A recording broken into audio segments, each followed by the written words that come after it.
Yeah.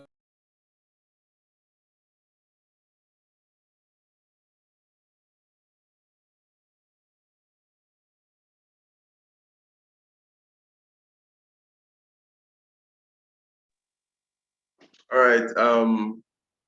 We can start now because as most students are coming, as not to keep us waiting, I think we can start. Okay.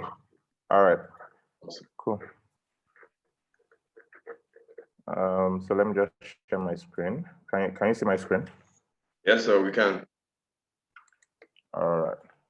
So once again, I'm happy to be here, and nice to meet the great students of O2 Academy. I can see we have about 8 people here. Njoko, Ebonluwa, Remy, Temitope. Nice to meet everyone.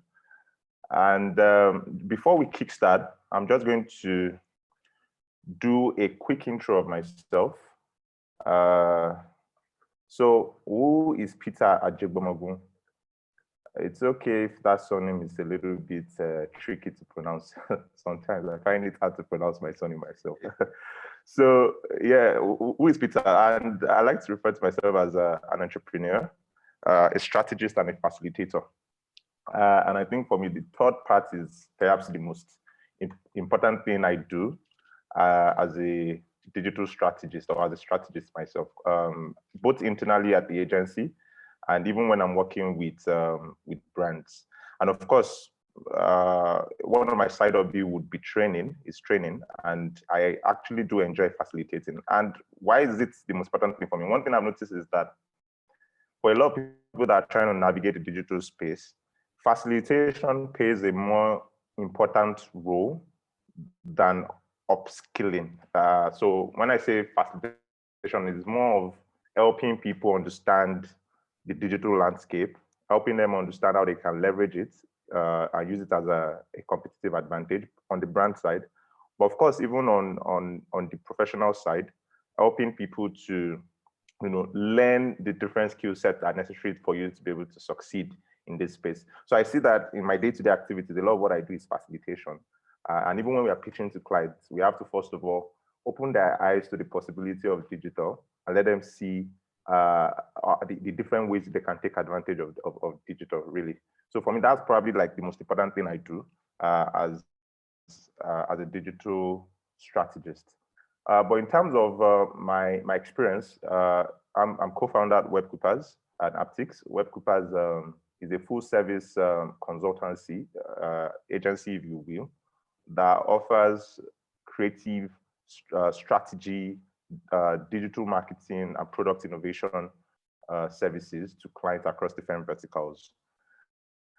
We like to focus on driving innovation and performance for brands that we work with.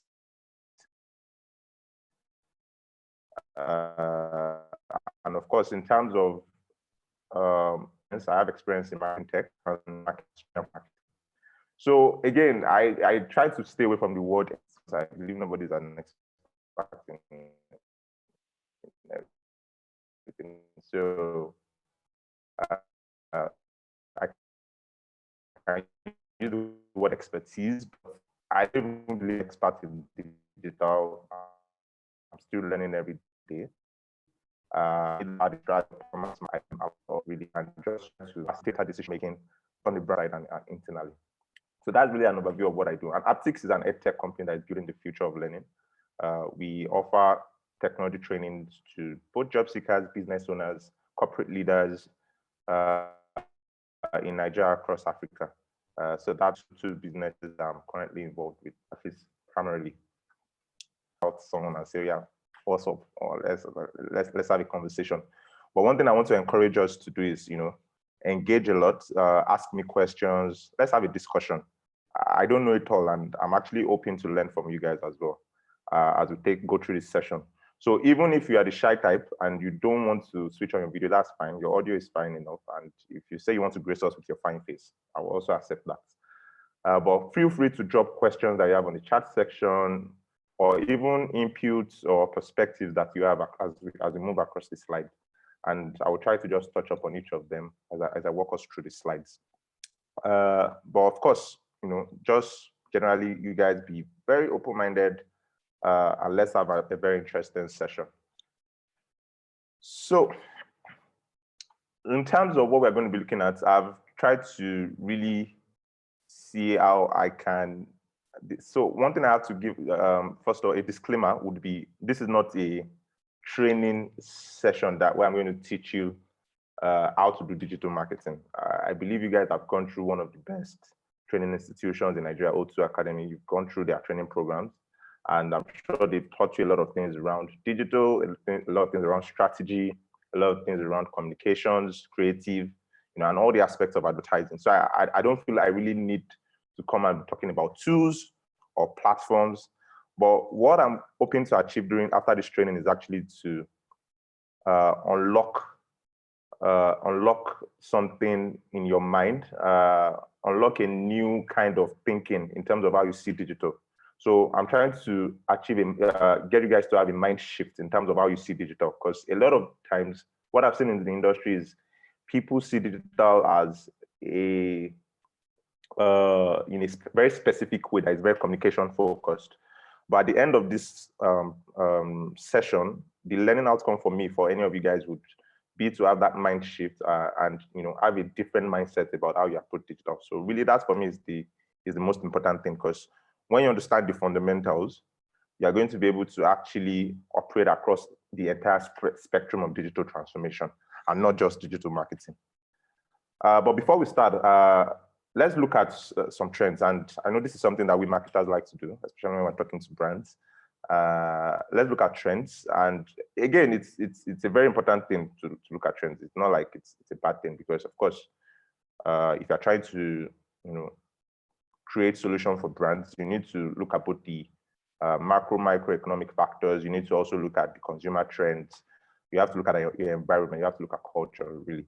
And of course, during this session as well, I'm going to be starting off with some of the key trends we saw last year, which is also influencing some of the new innovations and activities that we are seeing from brands, and even generally from government, from people generally across the globe. So one of the key trends we saw last year was around conscious content design. And an example would be the Black is King album by Beyonce. It's that album is something I would like to call a cultural cocktail of of different kind of cultures across Africa, and it wasn't just about music, right? It was about culture, and it was about also how the African culture is how Beyonce is in tune with the African culture, and of course also the role she feels she plays within pushing the African culture forward. So it wasn't just a music album, and we can see that it was a fantastic album from the last Grammy Awards. I think it's copped about 2 different Grammy Awards. So we are starting to see that it's not just about creating content, it's about creating culturally relevant content. And that also speaks true for brands. It's not just for the music industry, even for creatives. I'm sure a lot of things that we've learned about how we can leverage on culture to create content, or even pop culture to create content for brands. And that's one of the key trends we saw in 2020. Another of the trends we saw is tech is the new cool. I'm sure a lot of us have been seeing all the different news across the tech space, the tech ecosystem, about different fintech platforms that have been raising money. Paystack is one of them. They exited with about $200 million earlier this year, or last year, I think. And of course, recently we have Flutterwave that has also become a unicorn, which is a unicorn is pretty much a business that is worth $1 billion or more. The likes of Uber, Google, Apple, Amazon, those are unicorns. And we have the 3rd African company, or maybe 4th, I think it will be the 4th African company after InterSwitch, one Ethiopian company, and I think maybe Jumia. So we're seeing the 4th African company that has actually become a unicorn in the last decade. And that's actually very exciting news for Africa. It means a lot of people are starting to pay more attention to tech and starting to invest a lot more in tech. And of course, we can only expect more of this to happen. I still read about another company called Bankley that raised another $2 million some days ago. So really, this is just showing that tech is starting to take its space in the business landscape, and also even across the world, generally speaking. Also, one of the trends we saw is the power of social media, right? With the EndSARS protest, which was essentially a social media-led social justice campaign, a campaign that was actually pushing for social justice, and had a very huge impact, not just in Nigeria, but across the world. We saw a lot of international organizations, NGOs, developed countries, offering support and even attesting to the fact that this is a global problem in terms of police brutality. And we actually saw a case of the youth actually rising against the establishments and the government, saying enough is enough. And this was a campaign that started from social media, Twitter specifically. So gone are the days when you would talk to your brand manager and they'll say, what are the people doing on Twitter? They're just talking. No, people are actually championing social issues on social media. But linking it to brands as well, we saw it was an interesting dynamics in terms of how brands keyed into this particular events that happen, or this particular event that happened generally last year. And it was interesting to see that for some brands, they saw the opportunity for them to actually present themselves as a brand that is able to champion social issues, but not necessarily just champion social issues, but be empathetic towards the condition of their consumers. Because essentially, if you as a brand are pushing a product and you have, a core part of your customers or your consumers being brutalized by the police, obviously your product is the last thing on their mind. They're just trying to live, they're trying to survive. And if you as a brand are deciding to stay silent on that just because you're afraid of the political backlash or the backlash you're going to get generally from establishments, it really speaks a lot about the kind of brand that you are. And of course, we saw a lot of new generation companies, tech companies, that lended their voice to this movement. We saw some that stayed silent for reasonable reasons. They had their reasonable reasons. But again, I think it just speaks to the fact that beyond doing product-centric marketing, we are moving to more of the phase of human-centric marketing, where it's really about connecting and aligning your brand vision or your brand purpose with that of your customers. Another trend we saw is data policy. In terms of we have something we call the Gdpr data policies that is really just enforcing a lot around data privacy for brands. It's very common in the West and in Europe as well, where GDPR is actually something they take seriously. And a lot of the big tech companies, Google, Facebook, Amazon, and the likes, they have started implementing new policies around the use of data, even Apple itself. And here's an headline from Apple where they talked about how they are going to stop third-party cookie tracking. And even Google has also made a new announcement that they're starting to move away from cookie tracking to leveraging a lot more first-party data. What does this mean for advertising? So in digital marketing, a lot of the tracking and audience analysis we're able to do is because of third-party cookie data collection that you do. And third-party data is pretty much data that does not belong to the brand. So for example, I'm doing advertising for Glow, and I'm trying to reach a set of people that are interested in entertainment. I can run a Google ad campaign or a social media ad campaign and be able to target that interest group online. The way I'm able to get that data is based off their browser cookie settings. So when you open your Chrome browser or your Firefox browser, there's actually cookies that are tracking how you navigate the web or how you navigate the internet. And they're able to put you across different interest groups. So they can say, because you visit a lot of entertainment sites, this person is very interested in entertainment. Or if you visit a lot of sports sites, they can categorize you as having an interest in sports. So what does that mean? Again, it's just saying Apple is going to disable that. So it means we digital marketers and advertisers will not be able to get access to third-party data. Now, I mean, I'm sure that what you can already see how that will create a problem for digital marketing and even for advertising generally. But of course, it's something that we need to keep in mind and understand that how do we navigate this and start thinking ahead in terms of how we can use a lot more first-party data and even create a lot more, focus more on content creation, not just paid media and all the other media buying possibilities that you have there, both offline and online. It's just really speaking to the need to focus more on content, on creative, and on every other thing apart from media buying. Some other trends we saw is an increase in the consumption of online content developed by content creators, influencer marketers, influencers, skit makers, and the likes. So we're seeing a lot more people using influencers, and we expect that that is going to continue this year. I think a lot of conversation now that we need to be having is how do we even use those influencers better?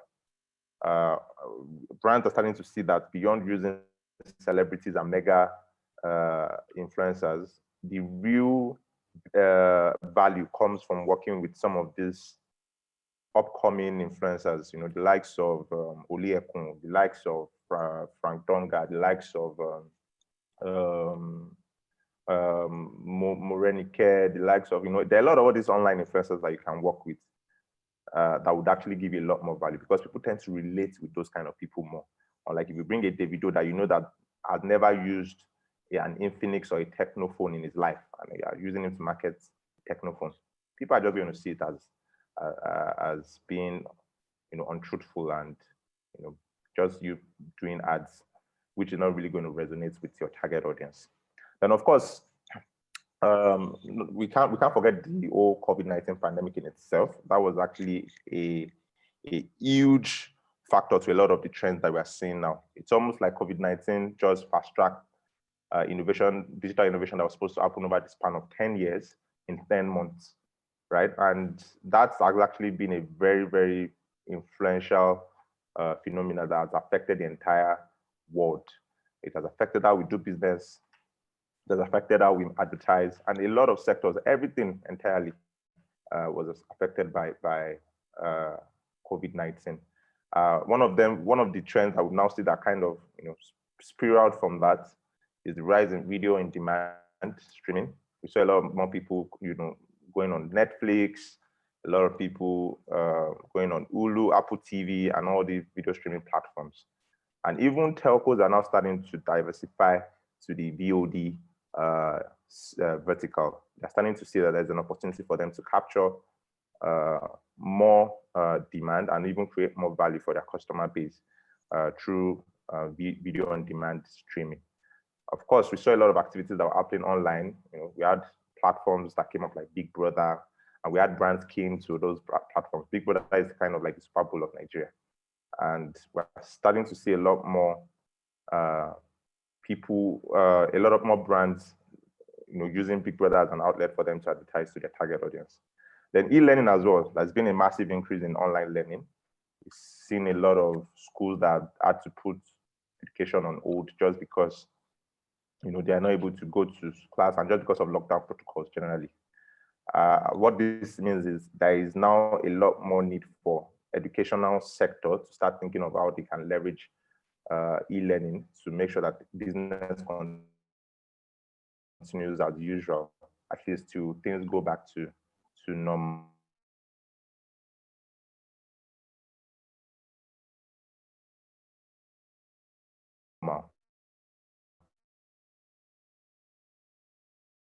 So those are some of the key trends that we've seen. So again, like I said, we've seen a lot of changes in terms of how we live our lives, in terms of how we communicate. Over the last, even before COVID, we've been seeing a lot of this shift. But what this is just showing us is how far we've come across different touch points, both as customers and even as brands over the last 2 decades. So, see how far we've come from landline phones over the last 3 decades, thereabouts. So using these small gadgets that's pretty much just powering our entire lives. In terms of how we communicate, in terms of how we entertain ourselves, in terms of how we learn, everything is happening on this small phone. In terms of how we work, right? Pre-COVID, a lot of people were working from the office. Of course, we had companies that already had remote policies in place, move working to online. And now we're having brands and even staff that are starting to say, oh, they actually do a lot of remote and they're thinking of actually making it a permanent policy in their workplace. For some companies, for us, for example, our web papers, we're looking at an hybrid model where we're trying to encourage people to work from home when they want, but also create that human interaction and collaboration by getting people to also come into the office once in a while, maybe once per week, just to engage and brainstorm better and even just interact with themselves. So we're starting to see a lot of brands too that are adopting that approach in terms of the way we work, the way we shop. Retail, the retail sector is a sector that has been enabled by digital for like the last, from the dot-com bubble in 1999 up to now, so about 2 decades now. But what we are seeing is there is a lot more adoption of e-commerce. We're seeing a lot more people willing to buy online, starting to navigate that trust issue that you typically have with e-commerce. And just out of necessity, the fact that you can't afford to actually go to the store to just purchase stuff, and it's a lot more convenient. So we're seeing a lot of changes in terms of the way we shop, and that is also going to continue. The way we bank, we are seeing even beyond traditional banks or legacy banks moving to digital banking or creating it as an additional customer touch point. We're even seeing digital-led banks like the likes of Kuda Bank, Bankly. We're seeing payment companies like Paystack, Flutterwave that are coming up. They're facilitating and building infrastructure to enable convenient and inclusive banking. And of course, that is also instructive of when you're thinking as a strategist, how do I think, key into some of these trends that we're seeing when I'm coming up with my ideas. The way we learn as well, of course, Google has been a very integral part in which, accessibility and, just decentralizing information, access to information, access to learning, and access to resources generally. I can't remember the last time I've been to a library. I mean, I remember when I was in school, a lot of us would want to go to Kennedy Library then in UI, and at some point, the library will say, oh, this space is full, and then you have to go to one of the classrooms to do overnight learning. But these days, if you go on Google, you see a lot of documents that you can get access to from some of the most prestigious schools in the world.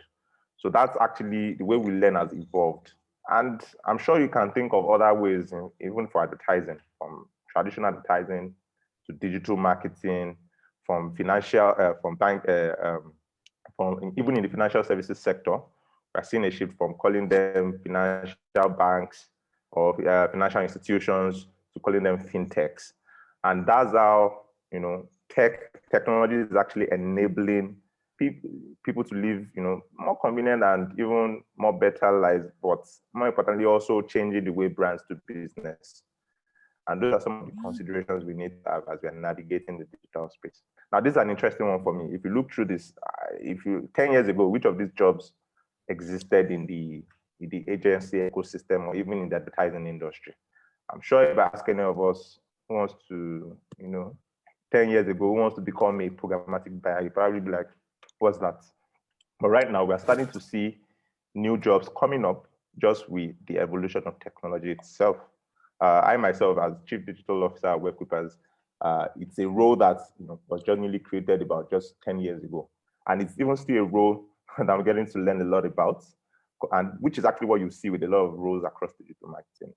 There are a lot of, it's still evolving as you go across some of these different roles. So again, just a quick show, and you can put it in the chat section. Is there any one of us that wants to, that can see any of the jobs that they would like to take on or even grow into, a career path across any of these roles that they would like to pursue over the next, as you start to come into the advertising space? You can just drop in the chat section if you have any. So what would you, which profession or which specialization are you going to like to have across the industry? So looking forward to your responses on the chat session. I will go through it as we proceed with the presentation. So yeah, moving forward, like I said, I think what all this really summarizes is what's the role of technology in our everyday life. And if I'm going to have a phrase for that, what I would say is I see technology as an enabler, not a disruptor. And I think when it's what we see when there's any new innovation, a lot of people and alarmists, in the industry or even professionals generally and experts, we always have this alarmist mindset when there's new innovation. And then we throw words like, we're trying to disrupt this industry, we're trying to disrupt the banking sector, we're trying to disrupt the advertising sector. But I think using the word disruption in itself, on one end, apart from the negative connotation it has, I feel it's not so largely, it's not very correct, at least by the time we start to apply context within the Nigerian and even the African context. Disrupting the retail sector, for example, e-commerce is not going to disrupt that sector. There are still retail companies that will exist now and they will exist in the next 20, 30 years, and not just in Nigeria, not just in Africa, in the West. Just because the whole idea of technology as an enabler is to complement and create a competitive edge for businesses. And while for people is also to make your life easier or to bring convenience to your life. It doesn't mean the old way you used to do things will become redundant essentially, but it just means it's going to become better.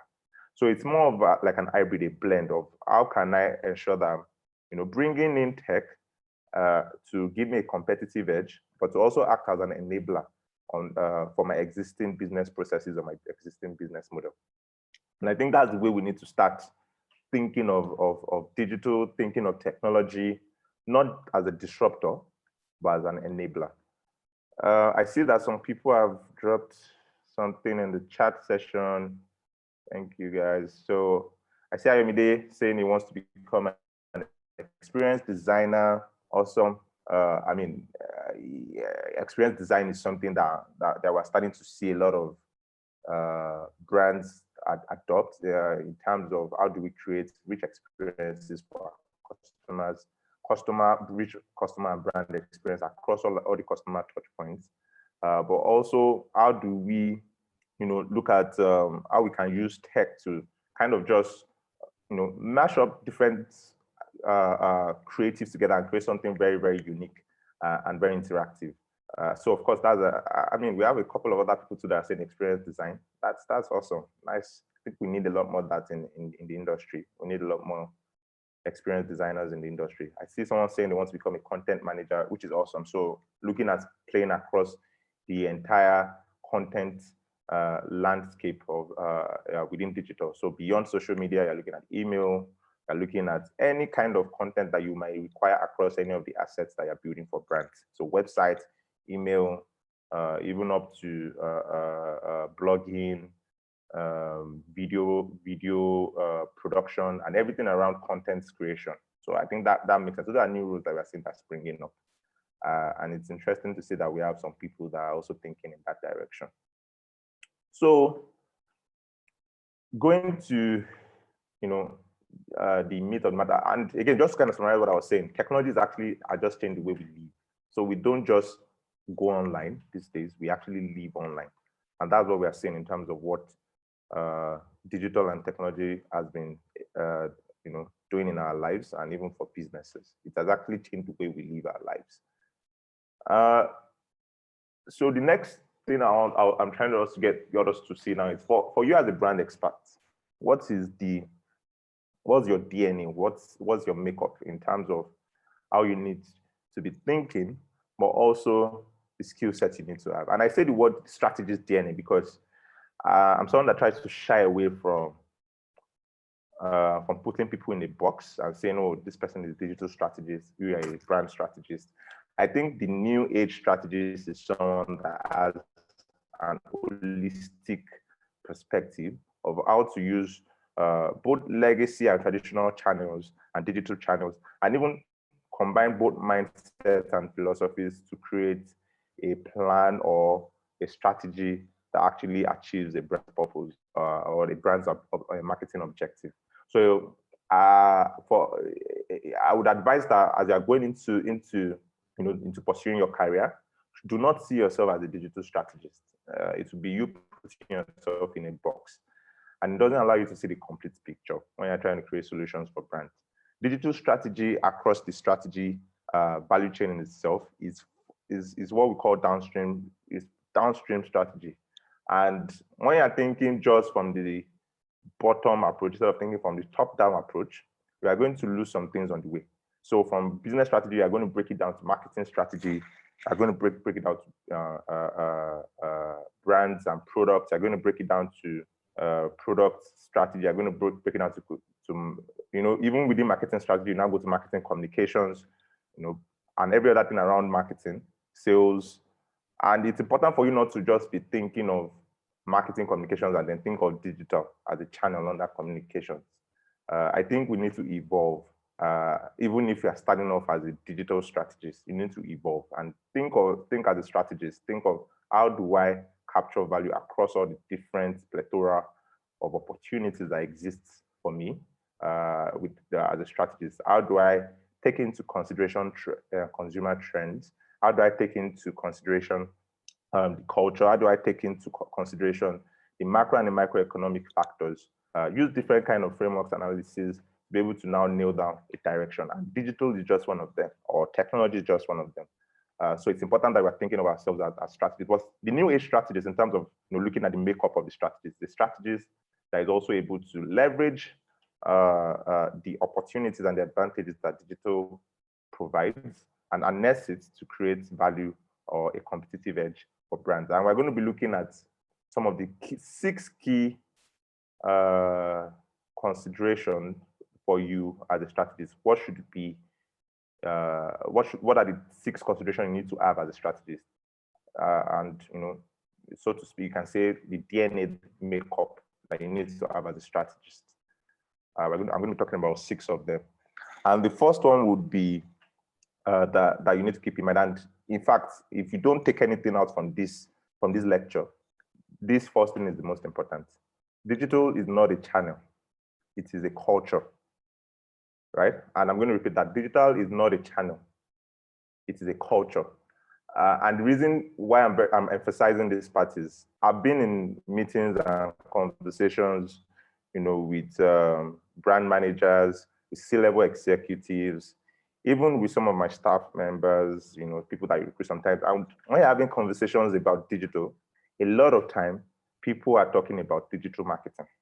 And then if you are still now talking to, let's say, maybe people that are coming from a traditional mindset, or people that, their experience is mostly around traditional advertising or building legacy business, they even now see digital marketing as social media, right?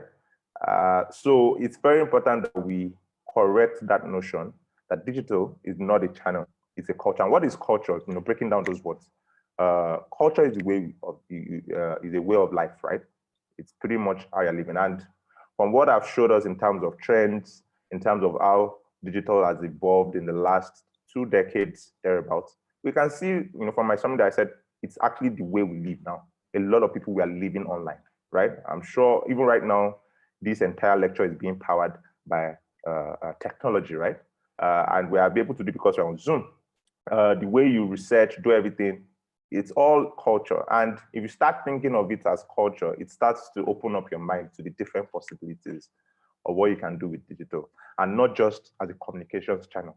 So it is very important that when you're talking about digital, as maybe when you join an agency, either it's a digital agency, either it's a creative agency, or either it's a full service agency, or even if it's on the brand side, it's important that you are facilitating, playing the role of a facilitator to guiding all the different stakeholders to thinking of digital as a culture. So there's a mindset shift that you need to also be enabling. wherever you find yourself, so that people are not always just coming and they say, oh yeah, that digital guy that will help us cascade our creative to social media. No, we are seeing digital-led campaigns that are happening now, right? And especially now with the pandemic, we are seeing a lot of brands are not even able to do ATL, BTL advertising as much as they would want to, especially BTL in terms of doing activations and the likes, right? So it's important for you to start, having that mind shift, and for you to have that mind shift. These are some of the different behaviors that you need to adopt as a strategist. And when we're saying, talking about culture, it's just talking about what are some of those traits or characteristics you need to exhibit for you to be able to adopt digital effectively. So one is agility. One of the philosophies of having a digital culture is you being agile. And even digital, if you're talking about the communication aspect of it in terms of digital marketing, a lot of the advantage that digital offers is being powered by, just by you being agile. What does that mean? More action, less planning. Agile is you being willing to fail fast, learn quickly, and pivot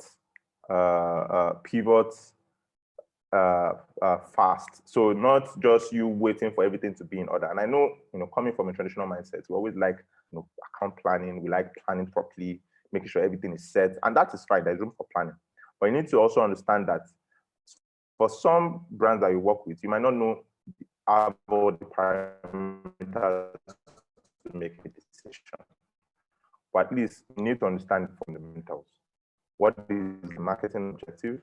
What is the target audience I'm trying to reach? What am I trying to communicate to them?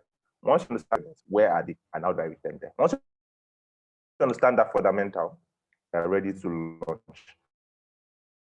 And then you take an iterative approach. You execute any kind of plan that you have, be it product development, be it customer experience, be it communications. You iterate by taking customer feedback, working on that, and then using it to improve your campaign plan, or even your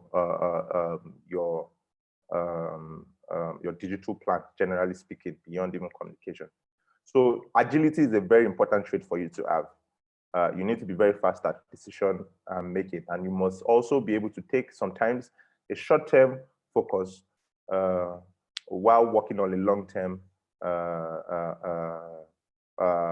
plan or a long-term perspective. Or instead of you trying to say, oh, I want to make sure I have everything planned for the next 5 years. Sometimes having something planned for the first year is good, and then breaking down into actionable plans or tactics on a quarter-by-quarter basis, right?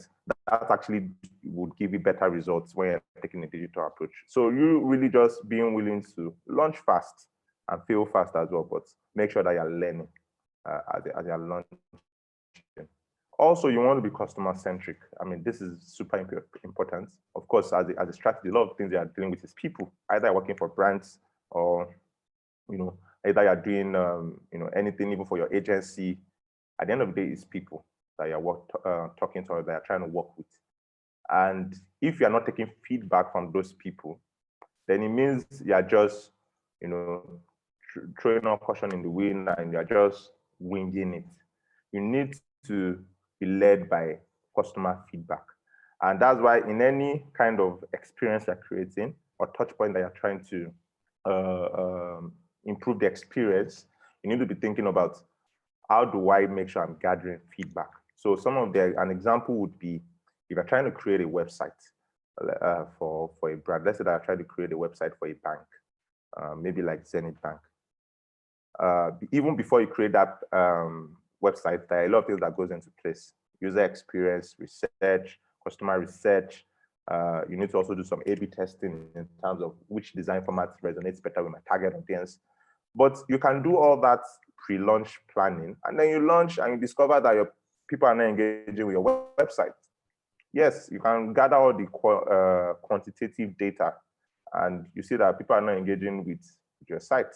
What do you do then? Then it means you need to be very quick in terms of getting feedback by maybe even just having a pop-up that comes up when you go to a website and says, oh, how can you rate your experience on the website? And is there anything that we can be doing better? And you can do this not just for websites, even for mobile apps that you build. You need to make sure that you have an outlet where you're gathering customer feedback. And then you, based on that feedback, you're iterating and you're improving your product. And even from a communications perspective as well. When you are doing social media, for example, I'm sure you're going to see a lot of comments that come when you post something. You can even do posts that says, hey guys, we just want to get feedback. How are we doing? We want to hear from you.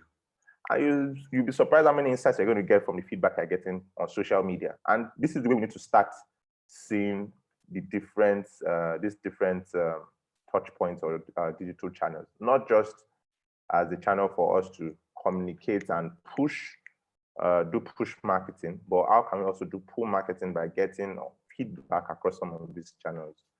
And that's a mindset you need to adopt as a strategist. The next one will be being open and transparent. So as a strategist, you want to encourage transparency, because even digital in itself is a culture that thrives on transparency. And if you look at it across any of the aspects of digital strategy, you know, from the point of in-house communication, from the terms of digital marketing, from the point of product development, you know, across any aspect of digital, it encourages openness and transparency. So what does that mean? It means it's your role as a strategist, and there is also someone that is pushing the digital culture forward, to encourage openness amongst all the different stakeholders, both internal and external stakeholders. You're communicating proactively. You're also sharing feedback from whatever tests that you're doing, campaigns or executions that you're working on. Making sure that all the stakeholders involved are aware of what is happening. But talking about openness and transparency as well is making sure that before you start off any kind of rollout, go-to-market plan or strategy, you need to ensure that everybody's on board in terms of this is what we're trying to achieve. So from a KPI and an objective standpoint, you need to make sure that you agree with all the stakeholders involved that this is what we're trying to achieve. So for example, you have a brief from, let's say you have a brief from a microfinance bank saying that we want to achieve new customer acquisition of about 50,000 over the next 6 months, right? And we're trying to, for us to achieve that, we require getting about maybe 20,000 downloads on our digital app and get another 20,000 across our offline channels or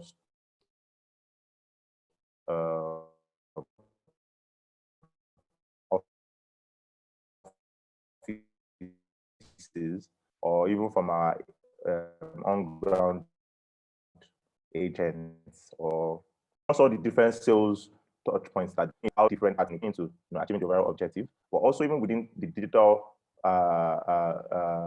touch points in terms of the app, the website, you're also breaking it down effectively and making sure that everybody is on board in terms of expectations and also communicating effectively to everyone. So you need to embrace a culture of openness and transparency, and not trying to hide anything or keep someone out of touch. So one thing I always say is always better to over communicate than under communicate. That's one of the things we say at the agency. Of course, another trait you want to have is pushing for collaboration and partnerships. One of the things that will make you very successful in your role as a strategist is being able to build partnership with technology and media companies, content creators, platforms that either are pushing either a media platform, or it's a tech platform, or even is a content platform. Maybe it's like someone that works at Big Brother or someone that works with DSTV. You need this kind of collaborations and partnerships, and even there needs to be a lot more of inter-agency partnerships happening. That's one thing that I've seen that is not really happening in our industry, where one agency that has a core strength let's say maybe in digital, partnering with another agency that has core strength in creative, or another agency that has core strength in media. How can you work with other people that bring a new set of skill sets to the work that you're doing, but also more importantly, working with platforms that help you to achieve your objectives. So the likes of Google, those are the guys, one of the platforms that we at the agency have also partnered effectively with over the last 7 years. They've offered different kind of benefits to us, and it has been a mutually beneficial relationship between both parties, where on one end, they are giving us a lot of training, support, a lot of account support, and even bringing in new business, right? They've also been able to give us a lot of technical support as well in terms of how we manage our clients' digital campaigns.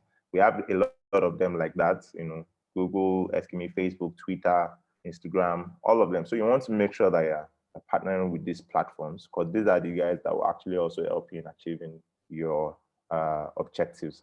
And lastly, and I would say even probably one of the most important, is how do you make sure how are you going to inspire change and innovation within your company? So now that you yourself are adopting digital culture, you need to push that culture forward and see how your own organization that you're working within, or even clients that you're working with, you are always inspiring change and innovation, trying to deviate from the norm and making them to see things from a new way. And that's why you need to take a facilitator approach. You need to wear a facilitator hat if you're trying to also be successful in the digital space. Of course, like I said, as it is with any new innovation, there will be laggards, right? We have the early adopters, which are mostly always the millennials, the Gen Zs, and even the digital savvy people across older generations. But of course, with any new innovation, you see people that might not actually key into that new idea quickly, and that is understandable. It's a human trait. It's expected when you have new innovation. But what you want to do as an early adopter or someone that already has keyed into the benefit of this new innovation is for you to see how you can, guide them across the journey, help them navigate through the complex but transformative world of digital. So playing a facilitator role as a strategist is very, very, very important if you want to be successful. I mean, I'm also open to conversation. What are the other things that we noticed within the digital world that you might want to share? You can chat session, or you can even just unmute and talk about it. Other things, traits that you feel we need to adopt for you to be able to adopt digital effectively. So open to hearing from you guys. You can also drop it in the chat section. So moving forward, number 2, you need to understand the 6 dimensions of digital marketing. So what are the 5 dimensions of digital marketing?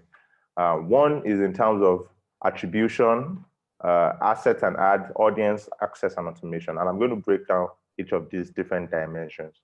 So of course, looking across the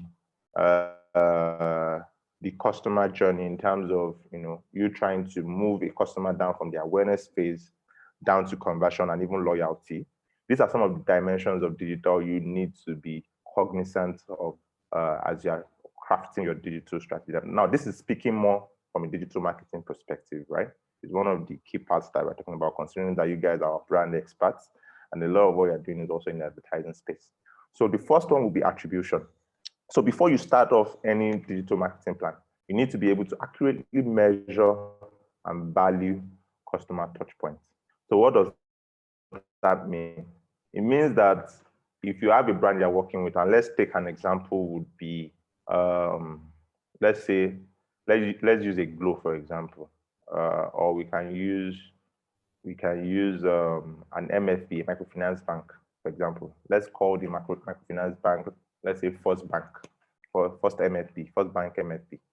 Now let's say First Bank MFB, they said they're trying to get 50,000 new customers, and we're trying to migrate 30,000 of our existing customers to our digital lending platform, a digital lending platform similar to the likes of Carbon, Money, and all that. But they also have their offline sales channels where people can walk into the office, apply for a loan, and they can get that loan.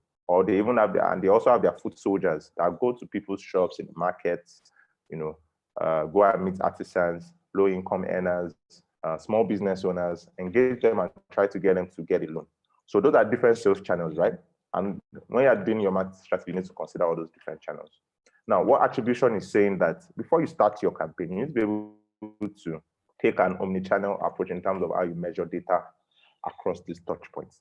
So it means when I start my my TVCs or my ATL campaign or BTL and digital marketing campaigns, I need to be able to say, I'm getting X number of customers from this channel. I'm getting X number of customers from this channel. And how do you do that? It's by leveraging, using a CRM platform. So there are different CRM tools that you can leverage. A CRM tool, but not just having a CRM tool. Imagine you now have a CRM tool with your digital marketing built on that. What is making sure that you're able to gather all your customer sales data on one platform. So of a CRM tool that you could use would be Zendesk, right? Or there's Zoho. There's also Sage CRM. And there are a lot of other CRM platforms that are built for small businesses. It's super important for you to have that because and most time brands always have this, advertisers don't usually worry about this. But the problem is if you are not also encouraging brands to have that CRM tool, what you'd be seeing is you would not be able to attribute effectively or measure effectively which channel is bringing you conversions or which channel or how you are performing across different channels. But I think the real opportunity that also offers you is that you're able to take your CRM data and use it as a source of first-party data for your digital marketing. So platforms like AdWords, Facebook, Google, etc., they actually allow you to take your first-party data, which is your email and your phone number that you've gotten from your customers, and then remarket to them online. So you can upload their data on any of these platforms and then do a special kind of targeted marketing campaign to those guys, either to get them to move to the online platform or get them to trying to upsell them or cross-sell them. Now that will cost you less in terms of upselling rather than having foot soldiers or sales agents going to meet them at their shops, having to follow up with phone numbers, with calling them and all that. That's the way that you can do an offline to online integration in terms of attribution model. So you want to make sure that the first question you're asking as a digital strategist or a strategist is, how are we measuring and calculating, the attribution or the customer acquisition we're getting across different channels? And I will, share with us some of those tools towards the end of the lecture. Assets and ads. That's also a very important dimension you need to pay attention to, which is, are you delivering attention-driving, intuitive experiences across digital touchpoints? So an example would be, the good guys I've said want to become experience designers, but of course, also looking at it from a customer service perspective. How are you making customer service smoother with social media? That's an example. So is social media just a, customer acquisition channel for you? Or is it an engagement channel for you? Or is it even a customer service platform for you in terms of how are you leveraging Facebook, Messenger? Are you using the DMs to engage with customers or even responding to people in the comment section? Or are you even using those channels as a feedback tool? Even on your website, I already gave an example. I do want to make sure you have a pop-up that is coming and getting feedback from users. And then the ads that you're creating, are you moving beyond static banners or JPEG banners to doing rich media, interactive creatives? Those are some of the things you need to be looking at. So moving forward to audiences, in terms of how you organize your data, this is speaking more in terms of audience segmentation, understanding your target audience and how you are gathering, how you are targeting those audiences. So there's a tool we call there is Google Consumer Barometer that you can use to break down your target audience and see how they use different digital platforms across different demographics. So in terms of gender, in terms of passion points or interest areas like entertainment, sports, politics, news, across those different interest areas. Consumer Barometer can actually show you the audience splits across different channels, right? And even in terms of the behavior of some of these people across the different interest areas. And of course, like I said, the first thing you probably get when you're getting a brief, apart from the overview, it's mostly it's going to be the marketing objective. Really, what am I trying to achieve this objective? But also, you would also be getting demographic data in terms of these are the target audiences that we're looking for to target people between 18 to 34, or are we looking to target an older generation, maybe from 50 and above? So Consumer Barometer actually does a good job of breaking down these different demographics and telling you the best way to engage them across digital channels. Access. So you can efficiently reach your identified audiences across all that inventory after you've decided on, this is how I'm gathering data with attribution. This is how I'm communicating to them with my creative ads and my assets. And these are the kind of audiences I'm trying to reach. So the next question will now be, how do I access, these audiences? So for example, if you say, okay, I've decided maybe I'm selling, I'm a restaurant, for example. Let's say Pit Stop Lagos, for example, and a restaurant, which again, they are not operating, they don't have any online sales channel. People can't buy food online. Well, maybe that has changed, but they're not able to order online. So essentially, they want walk-in customers. For them, access would be using digital and ATL as an awareness channel, right? And then, of course, trying to move them further down the conversion funnel through building consideration by engaging, using engaging content on digital, and even maybe doing, other kind of offline experiences, like having people come in to be able to have like a, maybe doing like freebies when they stay, or having different events and all that they can invite people to come and, to encourage them to walk in. Or even on social media, just generally engaging customers about, okay, what are like the best food that you like? What do you like eating on certain days? How do you like mixing your how do you like eating your jollof rice? A lot of all this engagement content that you can push on social media. So those are different ways that you can drive consideration. And then up to the point of conversion, we'll be seeing how they can make sure that, apart from creating a very smooth customer experience when people come in terms of how their waiters serve people, in terms of how quickly it takes them to make a meal. Those are different experience. When we talk about customer experiences, that's something we're talking about, and that's what to actually encourage people to come back. So thinking of access for a retail, for an offline business, is different from when you're now thinking of it for an online business. So let's say for e-commerce platform, for example, access for them, we'll now be looking at, okay, across all the channels that we have, either offline or online, which one offers us the more value? Obviously, because it's an e-commerce store, a lot of their customers will typically be coming from online channels. And then the question they need to ask themselves is, what are we trying to achieve? Are we trying to get a lot more people, which mostly is always going to be increased sales? Are we trying to, or even build loyalty? Are we trying to get more repeat customers? And that will determine the kind of channels you would use. So of course, in that kind of mix, you would have social media, you could have Google, a lot of paid search and a lot of SEO that you want to do, because we have a lot of people that search online for keywords around different kind of products. So search being a discovery channel actually means that brand needs to be there. And of course, understanding these different customer touch points or micro moments would help brands key into those moments effectively and position themselves.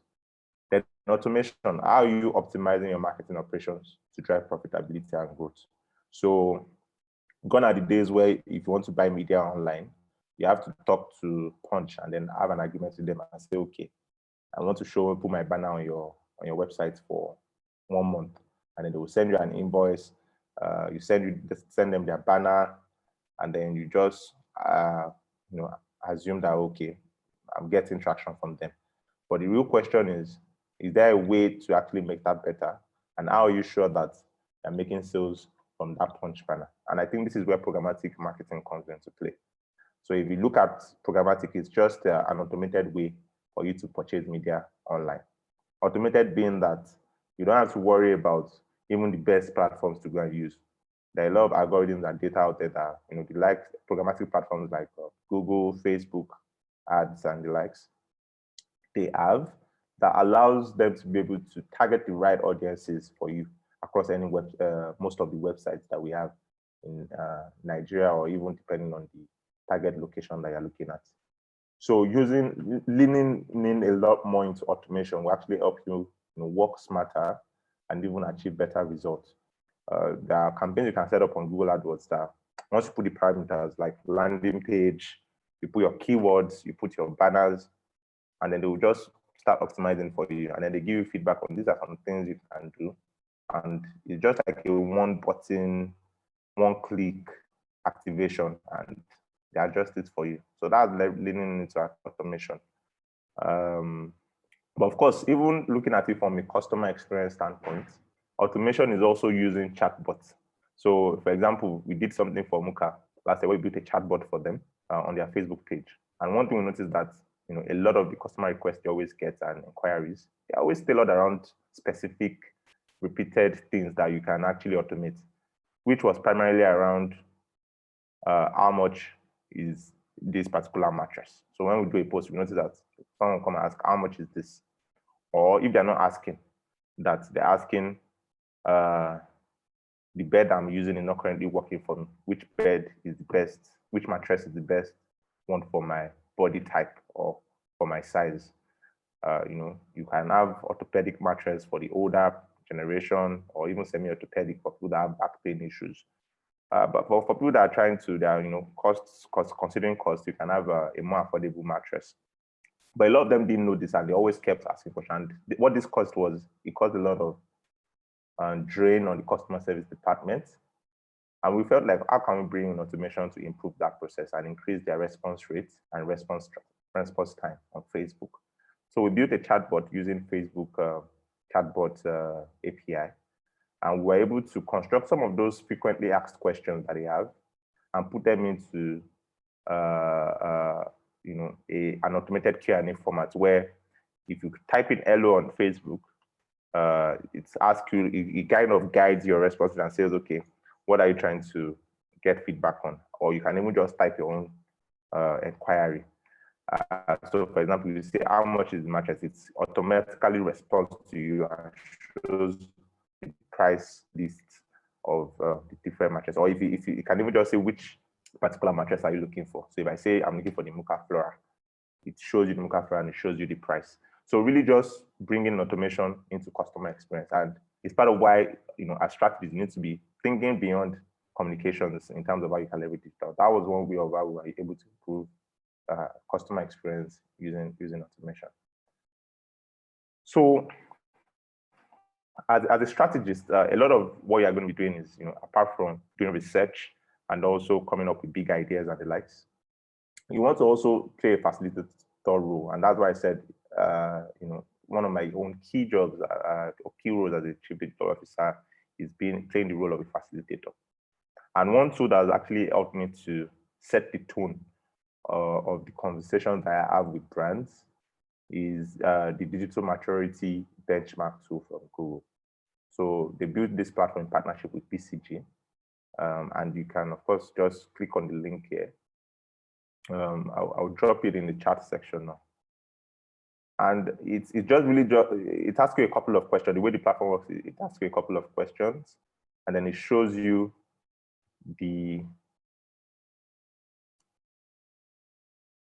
okay, let me drop that to everyone.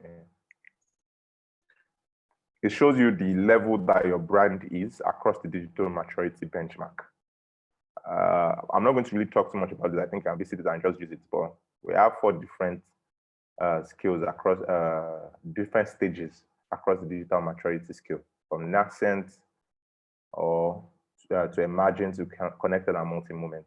So you're able to set a goal for how you're going to move a brand across those different stages up to the point where they attain digital maturity. So it's a good conversation starter when you're talking to brand managers or C-level executives. You can actually leverage the power of digital to improve their business bottom line. So I will encourage us to go through that later after the class.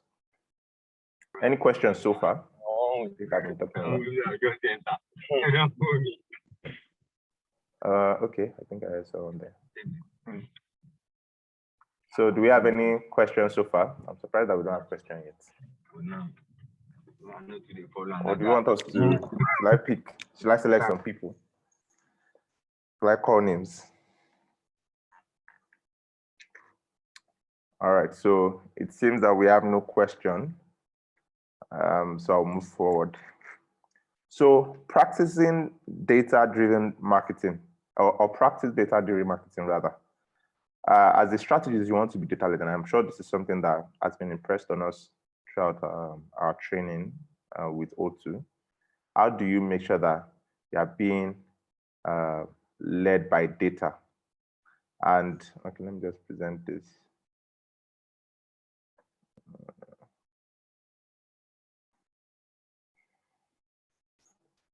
So one of the key traits of a strategist and a digital strategist as well is being very analytical and data-driven. A lot of the work that we do is not based on personal bias, or it's not based on, I mean, there is a room for intuition when it comes to creative, but when you're coming to performance marketing, you need to let data lead your decision making. So what that means is, after you've set up all your data collection tools and you've kind of integrated all your data, you want to make sure that you're able to infer which channels are bringing the best conversion across all channels, which channels are bringing the best conversion or acquisitions for you. Or even if it's not acquisition, creating the most awareness, right? And of course, being able to do that, you need to also be able to, first of all, define very clear objectives.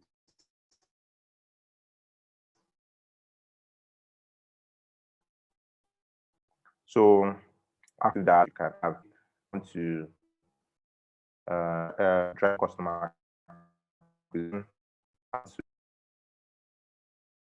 to increase the impact by customers, or I want to change pattern of people who do not PR. But you have to understand how to cascade those marketing objectives into clear KPIs that you can measure. So setting SMART goals pretty much. And this is like a framework that kind of just helps you to focus on important things when you're setting your digital marketing objectives. So it's very important that if you're talking about digital marketing objectives, you're not talking about just looking at it from a brand awareness perspective. You're also looking at it from a performance perspective in terms of, okay, how can I get leads for this brand? So for example, let's say you're working for a brand like, for a B2B, most times you see this being important when you're working for a B2B brand.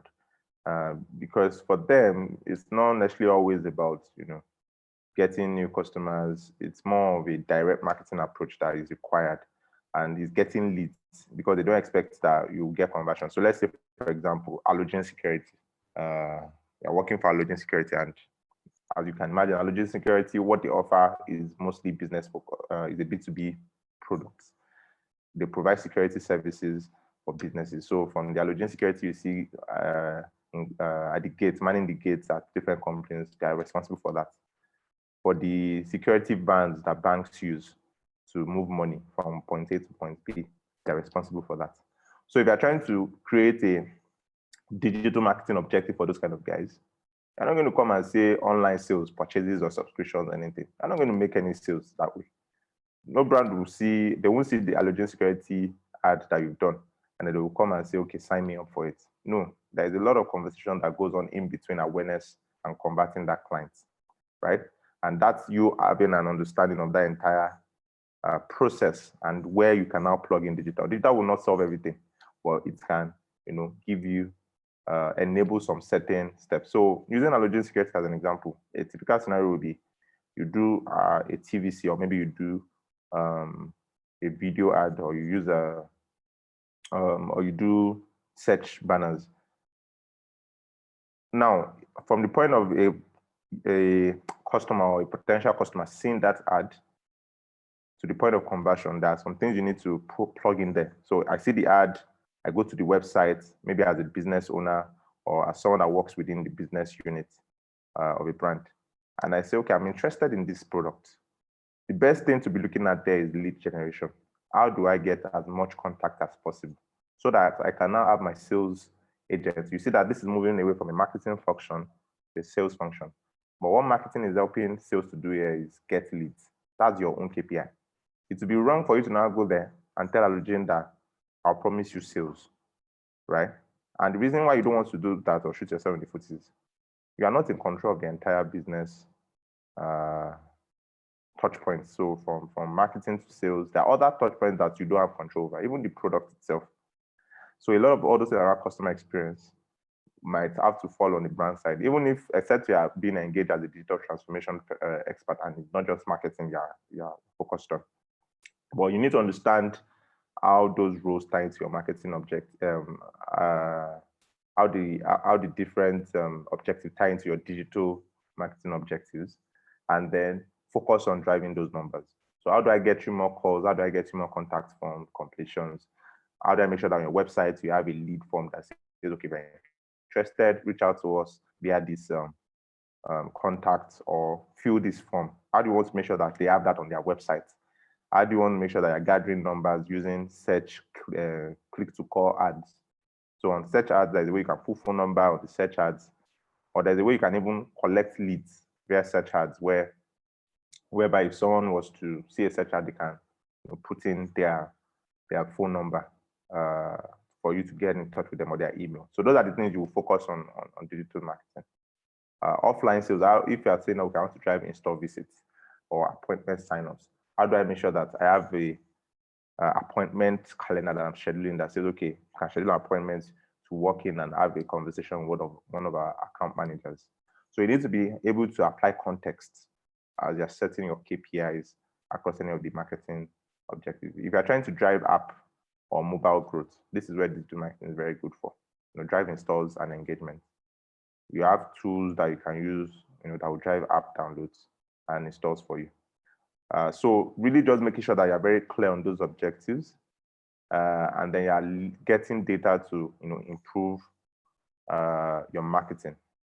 So in terms of leaning into data to inform business decisions and strategy, we have three key things there that you need to consider. One is leveraging the power of first-party data. So like I said, Apple and Google are moving away from the use of third-party data. It has not been fully implemented yet, but you need to start proactively thinking of how you can start building that first-party data through the use of CRM tools, and making sure that as you're doing your advertising, you're getting people to, you're also able to get access to username of their email and their phone numbers.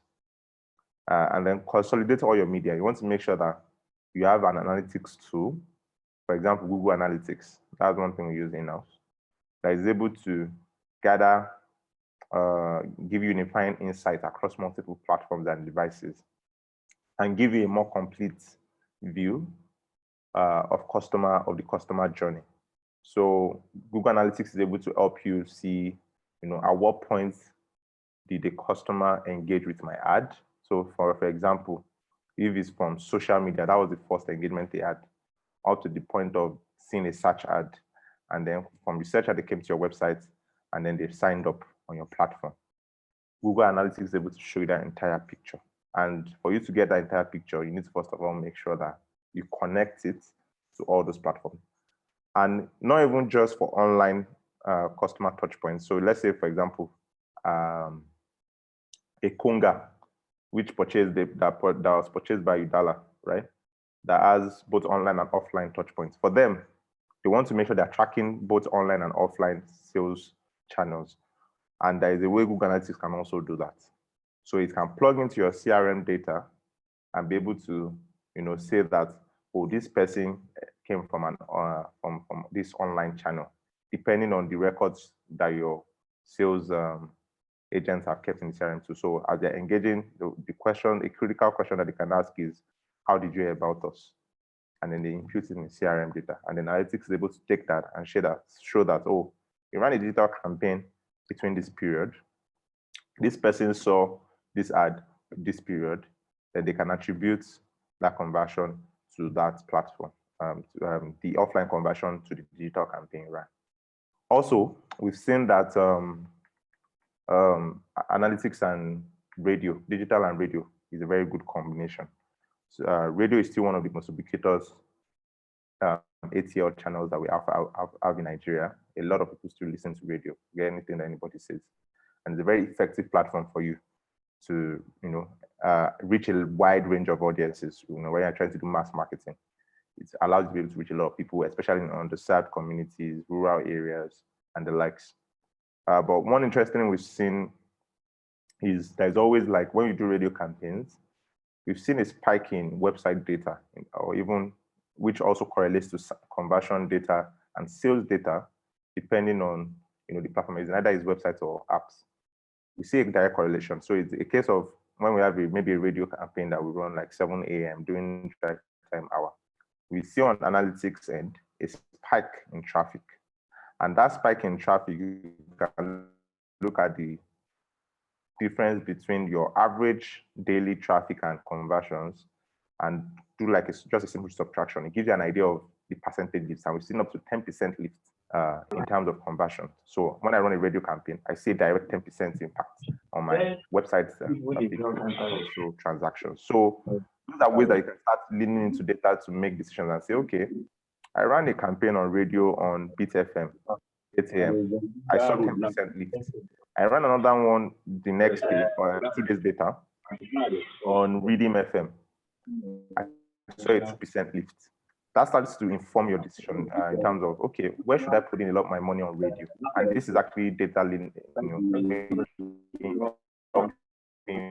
that decision. So you can be data driven if you consolidate your data, if you do not have access to that data. It's not magic. So first of all, you need to make sure you consolidate all your media and then set clear, measurable campaign. Okay. I think there's someone talking there. Let me see if I can mute the person. Yeah, it's already been muted. All right. All right. So, yes, I was saying you have to make sure you have clear and measurable campaign KPIs for digital. So how do you, and it's what I've shared there already, you have to make sure that you have all these KPIs that you're listing out, and all parties are on board on this, and you put clear numbers to it, and you're tracking that number on a day. If you say we want to achieve 50,000 download new customers for First Bank MFB, it means for me to get 50,000 customers, I need to have gotten times 10x of that in leads, right? So I need to have gotten maybe close to, let's say, 500K leads, either in terms of phone calls, in terms of phone numbers, emails, people just getting access to those leads, at least up to 500K of them. For you to now say, okay, maybe I have a 10% conversion chance of getting 50K, right? And even if it's not coming from digital channels, you have to be able to say, okay, at least digital should give me 20K of that from my digital channels, right? And then the remaining 30K, I'll get in from activations, BTL. So you need to also set those KPIs for activation. How many activations do I want to get from BTL? From the awareness I'm building with ATL channels as well. How much do I expect to come and convert eventually? So make sure that you have very clear KPIs that you set across all channels is a good way to achieving success. So any questions so far? All right, so I'm going to play a video called this one. It's a video that talks about what we call micro moments. And then I'll walk through that. So can you just confirm that you can hear the audio before I move forward?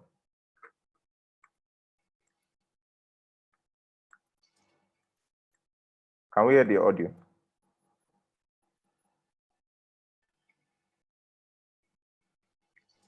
Not that clear. Huh? It's not that clear to me. Okay, not that cool. Let me this.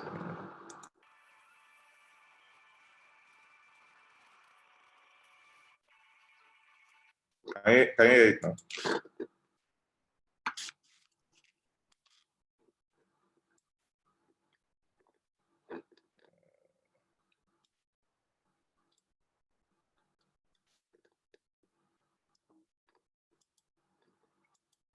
Okay, let me just reshare how to include audio. Okay. So I think you should. Yeah,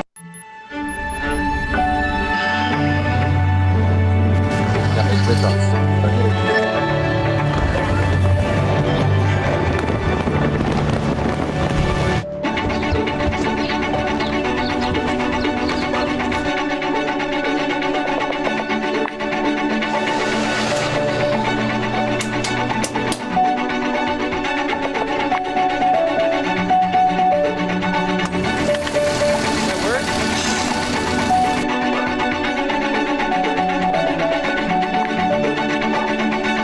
Do you hear a clicking or a grinding sound when you turn the key?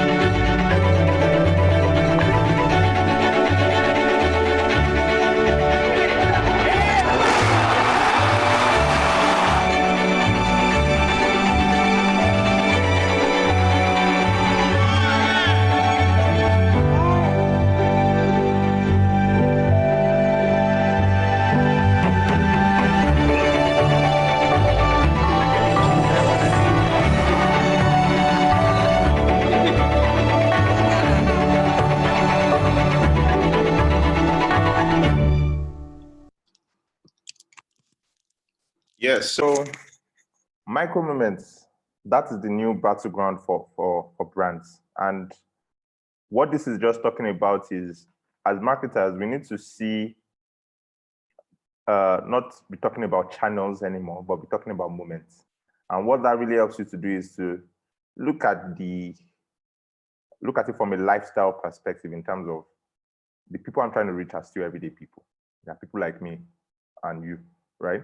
And you have to look at it from the point of, how can I make sure that as I'm going through these different micro moments of discovery, of learning, these moments of experiencing, celebrating, researching, and all those different moments that you have, even entertaining themselves on maybe it's YouTube or on Netflix or even on social media. How do I make sure that as a brand, I'm connecting with them in the most non-intrusive way, right? How do I make sure I'm being there in those moments? So being there in those moments really is what will really help you create rich brand experiences across these different touch points. And as a marketer, I need to start embracing multi-moment marketing, understanding the fact that these moments are not just happening online, they're also happening offline, right? It's me walking into a store to purchase, it's me going to the cinemas to watch a movie, it's me, researching how to fix my car when it's broken down on search. You can see that it's a cross-platform, multifaceted kind of experience that is happening. And as a marketer, you also need to have that dynamic approach in terms of how you approach customer engagement.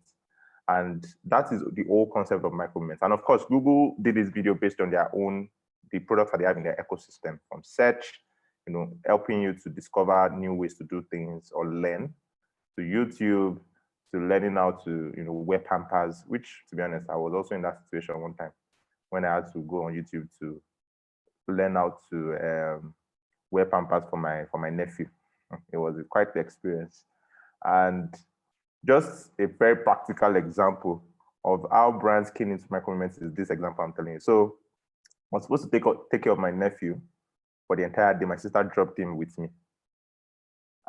She had an exam and all that. And I had no idea of how to change Pampers. I mean, I don't have a baby. I'm not married. I've not had experience with kids. And this is a 1-year-old that obviously is going to throw tantrums and is probably going to mess himself.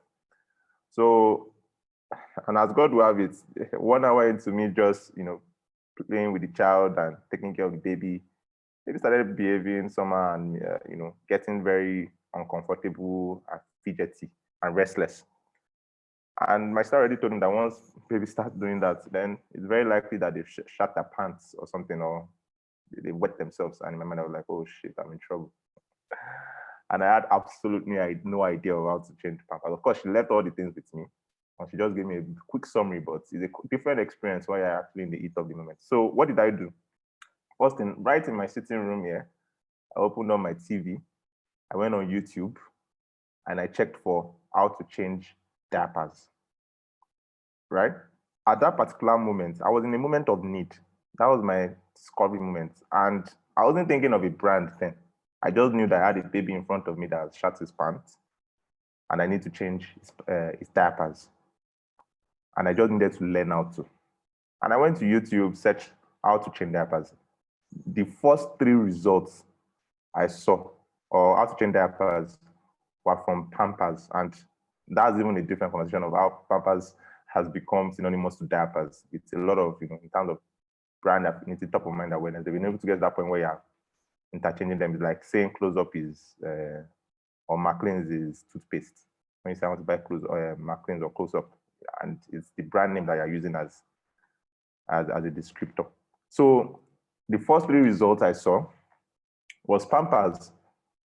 And what you can imagine that did for me was I could see that Pampers was there for me in my moment of need because I watched the video. I was able to actually change the Pampers successfully. I mean, it worked. At least it's not the best Pampers changing activity that I can pride myself on, but I was at least able to get through the day. And the baby was okay. I was happy and he slept. Now, what you can imagine that has done to me is after experiencing that, having Pampers being able to fulfill that need at that particular point in time, if I, as a consumer that has been helped by Pampers at that particular moment, gets to the shop, not even online, I might not even say anything about Pampers online again. When I get to the shop, what kind of brand do you think I'll be looking for? Right? It's going to be Pampers because Pampers was there for me at the moment of need. I'm sure there were other brands that would have come up, but because Pampers had a video, an explainer video, showing how to change diapers. And that is how, you really need to be thinking about content marketing for people like us that are part of this squad that wants to become content marketers. How do I think in terms of micro moments and create content across those moments? So if I go on search and I say, how do I search diapers? You need to make sure that you have like a blog content or section where you're talking about things around issues that mothers, fathers, parents, siblings will typically face with babies. And you want to make sure you're creating helpful content, not salesy content, helpful content for them, so that when they're at that moment of need or discovery, your brand is the one coming up. And that's really the whole perspective or philosophy you need to have in terms of content marketing. Not just creating content for the sake of it, but creating content that actually helps your customer or your target audience. And that's really what micro moments is about, thinking in terms of, and it's a big wide web of things that could potentially occur across micro moments. But you having that, foundational understanding of moments would help you to be able to key with brands, key with customers across those different moments. So because we're out of time, I'll just go through, but this is essentially what the video has explained. And what I just explained is about the new mental moment of, being there in those digital moments or even offline moments. And then the different kind of moments that we have from, I want to know, I want to go, I want to do, or I want to buy. So I want to know moments you creating content that caters to helping them, helping your customers or your target audience create, creating content that actually teaches them or show them new things. Any questions so far? I'm hoping that you guys have questions for me when I'm done. Since I'm doing that, I've been talking instance. So, okay. Very wow from Oyele. All right. So any questions though? All right. So we are moving further to the end of the presentation. I think we've spent so much time. It was supposed to be 1 hour 30 minutes, so we'll be done in like another 10 minutes max, or 5 minutes. So you have to understand the role digital plays in achieving your business and marketing goals. Now, there's always the danger of, like I said, when there is a new innovation, people tend to think that it's kind of like a Swiss Army knife that can just cut through any kind of problem and resolve it. That's where people always tend to see digital, but really, there's still the role, traditional marketing, the role of customer research, the role of user experience design. There are a lot of things that you need to pay attention to beyond just saying I want to build a platform, I want to build a website, I want to build an app, I want to do digital marketing. You need to really understand what role it is playing, and if digital would even come in from a marketing perspective. Digital can always come in across any sector. Trust me. Private sector, public sector, what's it called again? The NGOs, that's public sector as well. It comes in across any of those sectors, and it's just a function of, am I using it as a marketing enabler, or am I using it as a customer experience enabler, or am I using it as a process or operational or business model enabler? Those are the questions you need to ask yourself before you now decide that, okay, this is the digital strategy I'm giving this brand. So you need to understand the role that digital is playing in achieving your business and marketing goals. And looking at the 9 elements of digital transformation that was prepared by MIT Sloan, and is also being used by Harvard Business School, we look at the different ways that you can actually leverage digital strategy or digital generally across 3 different business areas. 1, in terms of customer experience, 2, in terms of operational processes, 3, in terms of business model. For me, like I said, after the lecture, I don't want you guys to be thinking as digital marketers or to be thinking as digital strategists, but as transformation agents. So how can you talk to a business owner, or how can you talk to a C-level executive, and you're breaking down the entire business model for them, and you're telling them that, hey guys, I don't want to do marketing, but for us to do marketing, you need to have this product. You can't say I'm doing digital marketing to get you, for an MLB, for example, that's trying to get 50K new customers. What they're giving you is 50K customers. They don't have an app, and they are probably expecting that we'll maybe get it from our offline channels. But you as the transformation agent, you're not coming and telling them that, okay, 50K, that's fine. This is what we need to do in terms of achieving that model or achieving that target. That way, you're not just thinking as a marketer, but you're actually thinking as a, transformation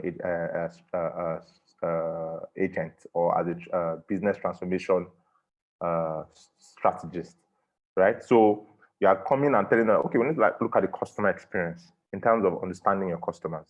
Where are your customers? So customer experience, we can break it down into 3 parts: customer understanding, top line growth, and customer touch points. So using the MFB as an example, you are breaking down and telling them, okay, who are your customers? You guys are trying to target 18 to 50 plus, who are typically the people that will not, well, not let's say even 18, working class professionals. So let's assume that you are done with school. So people from 20, maybe age of 23 to 50 plus. These are typically the set of people that would need either business or personal loans. You fall within that age group, gender, male and female, right? Now, the key question is, where you're now bringing in digital trends is a lot of people within 18 to 35. Let's even pick that segment first of all. We need a different approach to target them. For people that are 35 to 50 plus, we need a different approach. Why? We understand that people between 25 to 35, they are more present on digital channels. They are digital savvy, right? These people are on social media. These people are on search. These people are, using apps. They're on WhatsApp. Is your own brand in those channels? So that's when you now start looking at it from strategic viewpoint and saying, okay, if you're trying to reach 25 to 35, you want to make sure that you have your social media pages there. You want to make sure that you have, a search strategy. You want to make sure you have a display advertising strategy. You want to make sure that, you are communicating with them across those channels. But more importantly, we need to look at your sales channel. We need to look at your sales outlets. You have an offline channel.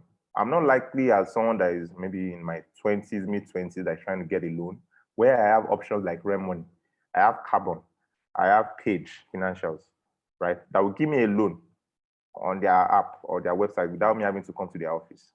And I already have all these financial services, banking apps that I use. I'm not going to come to your office, come and get a loan, would I? And that's where you need to start getting them to think of, how do I now make sure that as I'm looking at data from a communication perspective, I'm also looking at it from a customer experience perspective by building a sales channel or a sales outlet online, either through an app or a website, right? Or even making it easy for you to get a loan via WhatsApp. Why can't I apply for a loan via WhatsApp and get all your KYC documents via WhatsApp as well? So in terms of filling forms and that shows all those things and verifying, all that can happen online, right? And that is where you need to get them to start thinking to before you now start saying, I want to do digital marketing. If you do digital marketing, you're already failing from the start because you're pushing digital marketing, but your sales channel is offline. There's a break in that connection. And you need to make sure that you make that customer experience as smooth as possible. So if I'm seeing the ad on social media and I want to convert, even at the very least, I should be able to complete that journey online by at least dropping my phone number and email somewhere, even if I cannot apply for the loan online. Let me have a form where I can drop my information and get a lead, and then I follow up with the customer via WhatsApp or phone call and get all the other things I need without them having to actually come to the office. It's possible. You don't have to even build an app or a website to do that. So that's you really thinking of digital as a transformation agent and not just as a communication channel, right? In terms of customer understanding, top line growth, I mean, doing that alone can have impact on your sales, because you're bringing convenience to the customer. You're creating a smooth customer experience for that, and you're also looking at product innovation in that regard. And then in terms of the customer touch point as well, looking at in terms of how am I able to communicate with the customer across all the different digital channels, having a proper digital marketing strategy. And then as you move further down the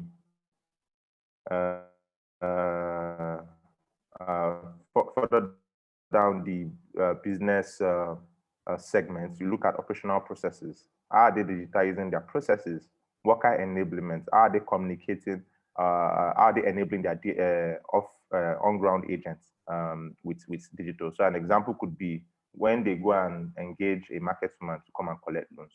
Have you given them like a tool that they can use that can quickly help them access the credit score of that person?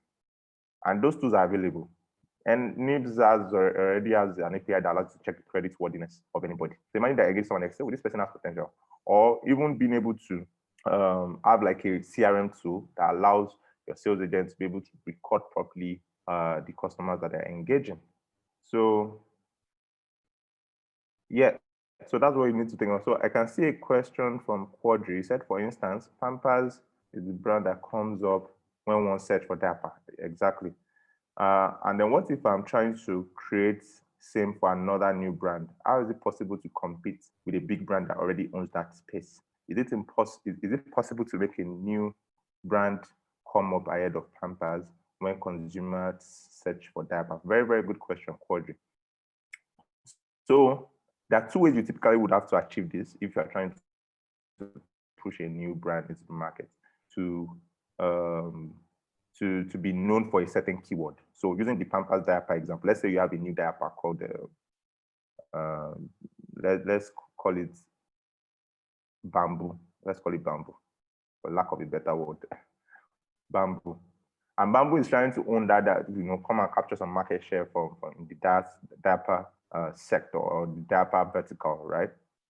Now, if the two ways you can approach this is, you can either invest a lot of marketing budgets over the span of like 3-5 years, because if you look at Pampers, Pampers just exists today. Pampers has invested millions of dollars in advertising that has helped them achieve top of mind awareness. And that's why Pampers, we know Pampers as a diaper, and we're most likely going to search for Pampers the same diaper, right? It's a lot of money. It's just like Close Up or even Coke. you want to buy Pepsi and you're still saying, give me Coke. And it's Pepsi you want. These people have been around for decades, right? So that's one way of going at it. And obviously, when you're working with brand, no brand is going to give you 10 years to go and get to that point. So you need to look at what are the quick wins. And I think this is really where digital marketing is very powerful in terms of achieving some quick wins and, being able to grab those low-hanging fruits. So the way search advertising can help you do that, and when I say search, not even just on Google search, even on YouTube search, you're able to purchase keywords. So in terms of your paid media strategy, you're able to do something that we call competitor keyword bidding, or even set up industry keywords and bid for those keywords. So what that means is if I go to search, and that's just one way at it when I'm talking about digital marketing, I'll still talk about the other way. When I go to search and I put where to buy diaper, I can purchase that keyword diaper in such a way that when the results come out, I'm the first one that will come out. That's a quick win approach, a short-term strategy for it. But that's not the best approach, it's a short-term win. So the strategy we always use is have a short-term plan and then have a long-term plan. Your short-term plan will be using paid search to buy that keyword, and then Bamboo will show up and it takes them to the landing page. A long-term plan is content marketing, where I can start creating content, engaging educational hygiene content around diapers, that keyword diapers. That's where I will do blogging. That's where I'm going to have, collaborations with mothers on Instagram, maybe influencers that have children or that are mothers, new mothers, where I'm doing content, creating content with them. That's where I'm doing a blog article on how to change the things you need to be aware of when you're buying a new diaper. So you now make sure that in your content, you also infuse keywords around Pampers, diaper, and because of the insights you also have, that people are not necessarily searching for diaper, they're even searching for Pampers. You can infuse those keywords in your long form content in such a way that you say, okay, here are some of the like some of the other brands that exist, and these are their pros and the cons. You can even have like a review site, do like top 5 Pampers, best diapers to buy in Nigeria, and they will feature your Bamboo in it, and they will also feature Pampers in it, and then they will make sure that Bamboo has some unique selling points that is better than Pampers. So those are insights that will inform your search and your paid media strategy. Of course, also in terms of your content marketing, infusing those keywords in those articles and everything you write around that would actually help you come up on search for those keywords. So that's an interesting question. I hope I've been able to answer that question. But of course, like I said, those are like just the 2-3 ways that I can think of right now. Of course, there are other ways that you can also do it, but generally, for you to get to that point of where you have attained top of mind awareness for a brand, it's a very long-term game. You are looking at, at least 5 years, you are doing it. Yeah. So speaking just about digital transformation and how you need to be thinking, like I said, from customer experience to operational process to business models. How can you change a business model with digital? And I'll show us some examples. So of course, as we move across different industrial verticals, digital strategy means different things across different verticals. So for communication, for example, what does digital is? It's top. We looked at what some of their different value offerings, apart from the fact that they sell data and voice, which is their core products. They also have some other products that they offer around, smartphones. They sell smartphones, which comes preloaded with a glow SIM. And of course, they have partnership with the likes of Vivo, the likes of Apple, that allows you to buy those smartphones at a cheaper rate, but they are going to be locked down to Glow network. So that's also another revenue stream of revenue for them. Now, what we need to look at is looking at the pandemic.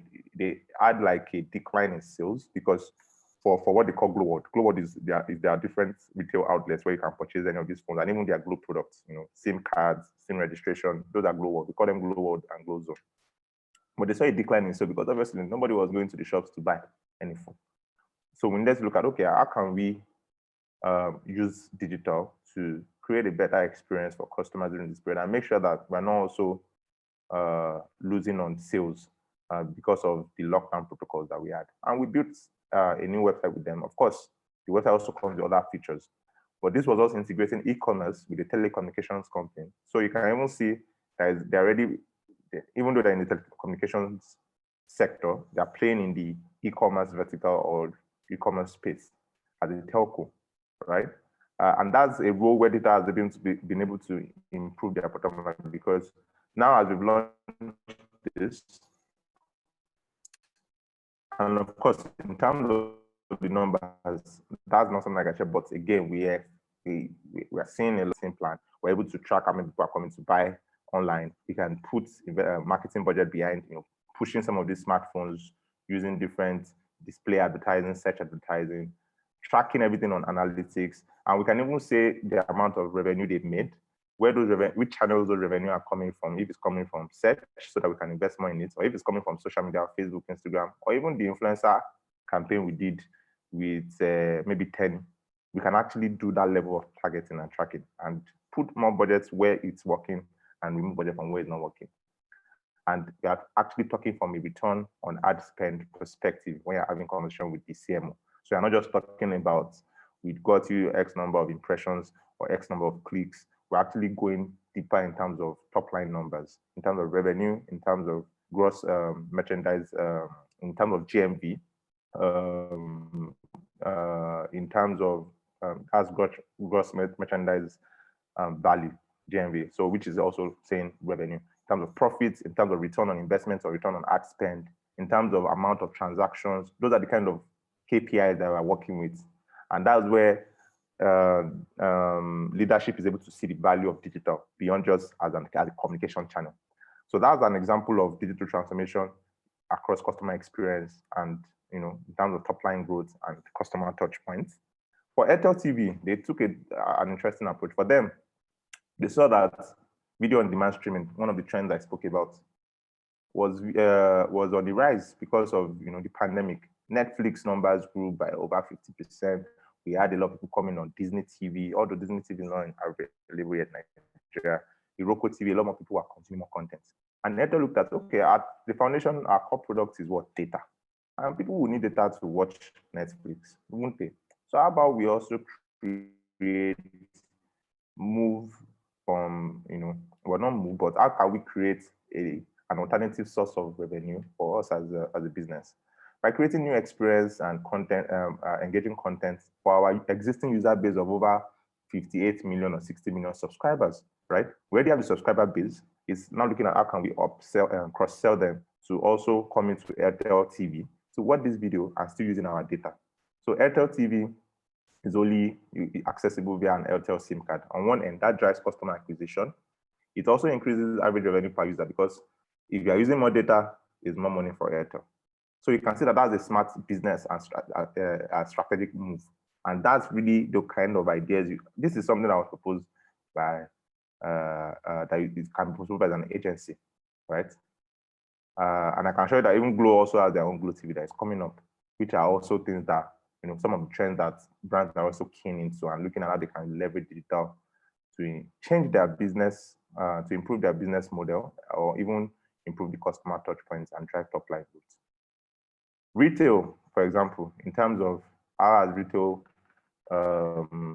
leverage technology to improve their experiences. So this is something that was launched by Amazon Fresh, which is a subsidiary of Amazon. Amazon Fresh is pretty much their retail outlets where you can purchase fresh groceries, fresh farm produce, and other kind of groceries and items and the likes. And they built a digitized checkout cart that allows you to be able to easily just self-checkout. Now, self-checkout is something that already exists in the West and in other markets. And they always have all this platform where you can, can use the POS, put your ATM card, and you can get your receipt and you can check out instead of having to queue. But they now took it to the next level by creating a self-checkout cart, right? That allows you to take the product, scan it, and boom, it's already giving your receipt or your total cost. And then by the time you are checking out. Once you swipe your card, it generates a receipt for you and you walk out without engaging anybody.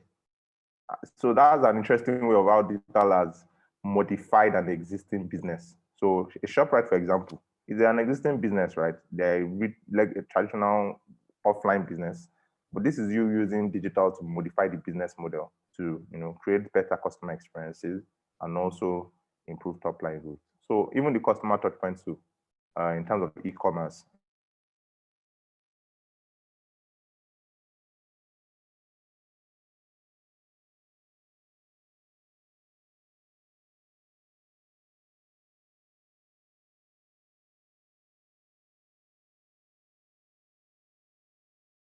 That has nothing to do with marketing. And we're still able to use digital to improve that touch point. For finance, we are seeing modified digital business, and we're even seeing new digital businesses, the likes of Binance that you can use for crypto trading. We have Invest Bamboo that you can use for investing in stock in the US stock market.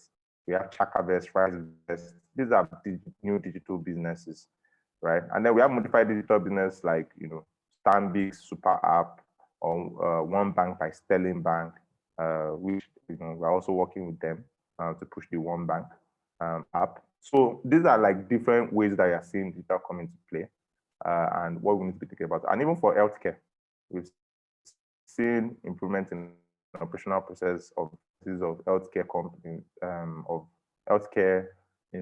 companies and institutions. Ilium Health is a company that provides health tech to hospitals within Africa. So what they're able to do is help them. They have like a software that they built that allows us healthcare providers and hospitals to be able to manage their customer records better and to be able to also have a medical history, help them prepare, track medical history and all that. So the issue we have with healthcare is similar with what we have with the microfinance sector. In terms of in the microfinance sector, there is an issue of credit worthiness and credit risk or credit score. We don't have a strong credit score system, and that's just already been improved on. We have companies that are also creating products around that. But for healthcare as well, a lot of people don't have medical history, and this leads to a lot of misdiagnoses that happen in hospitals. So you can go to hospital and say I have cough, and you would think that okay, your solution is giving you a cough syrup, but the cough could have been a result of maybe tuberculosis or a result of cancer, and the cancer is because it's hereditary and maybe someone in your family has had cancer before. Or you could have IBP and they give you drugs for IBP and say okay, that's it, but you don't know, maybe something is in the gene that they need to actually put you on a more robust and extensive program. So that was the problem that Ilium Health saw and they created a solution for. Of course, in media as well, we had the likes of all these newspaper publications have now also come online. The likes of Guardian, Punch, those guys are now using digital platforms as well to share news. So those are just different ways to think about digitization across the three different business areas of customer experience, operational process, and business models. And those are the ways that you need to be thinking as a strategist. So lastly, every superhero has a sidekick. Find yours. So I'm sure some of us watched the Snyder Cut. Batman with the Justice League, rather.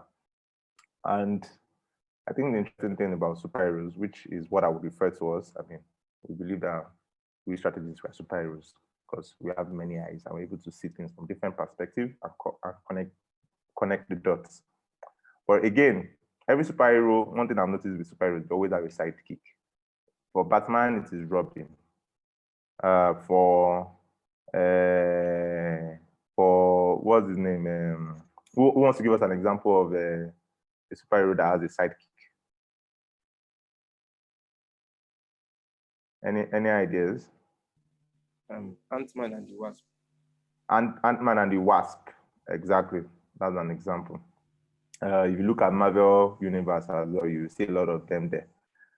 They have their own sidekick. So again, essentially, what I'm saying here is, as much as you have access to all these knowledge or these skill sets, you still need to use the right set of tools that would help you, be able to strategize better and also to be able to do data-driven marketing. So these are some of the tools that we use. And of course, there are a lot more than this, but it's a good starting point for you as a strategist. There's Google Consumer Barometer, which I spoke about earlier, allows you to be able to do consumer analysis. There's social mention, it allows you to do sentiment analysis on social media, to be able to see what people are saying about your brand. Are they saying positive things? Are they saying negative things?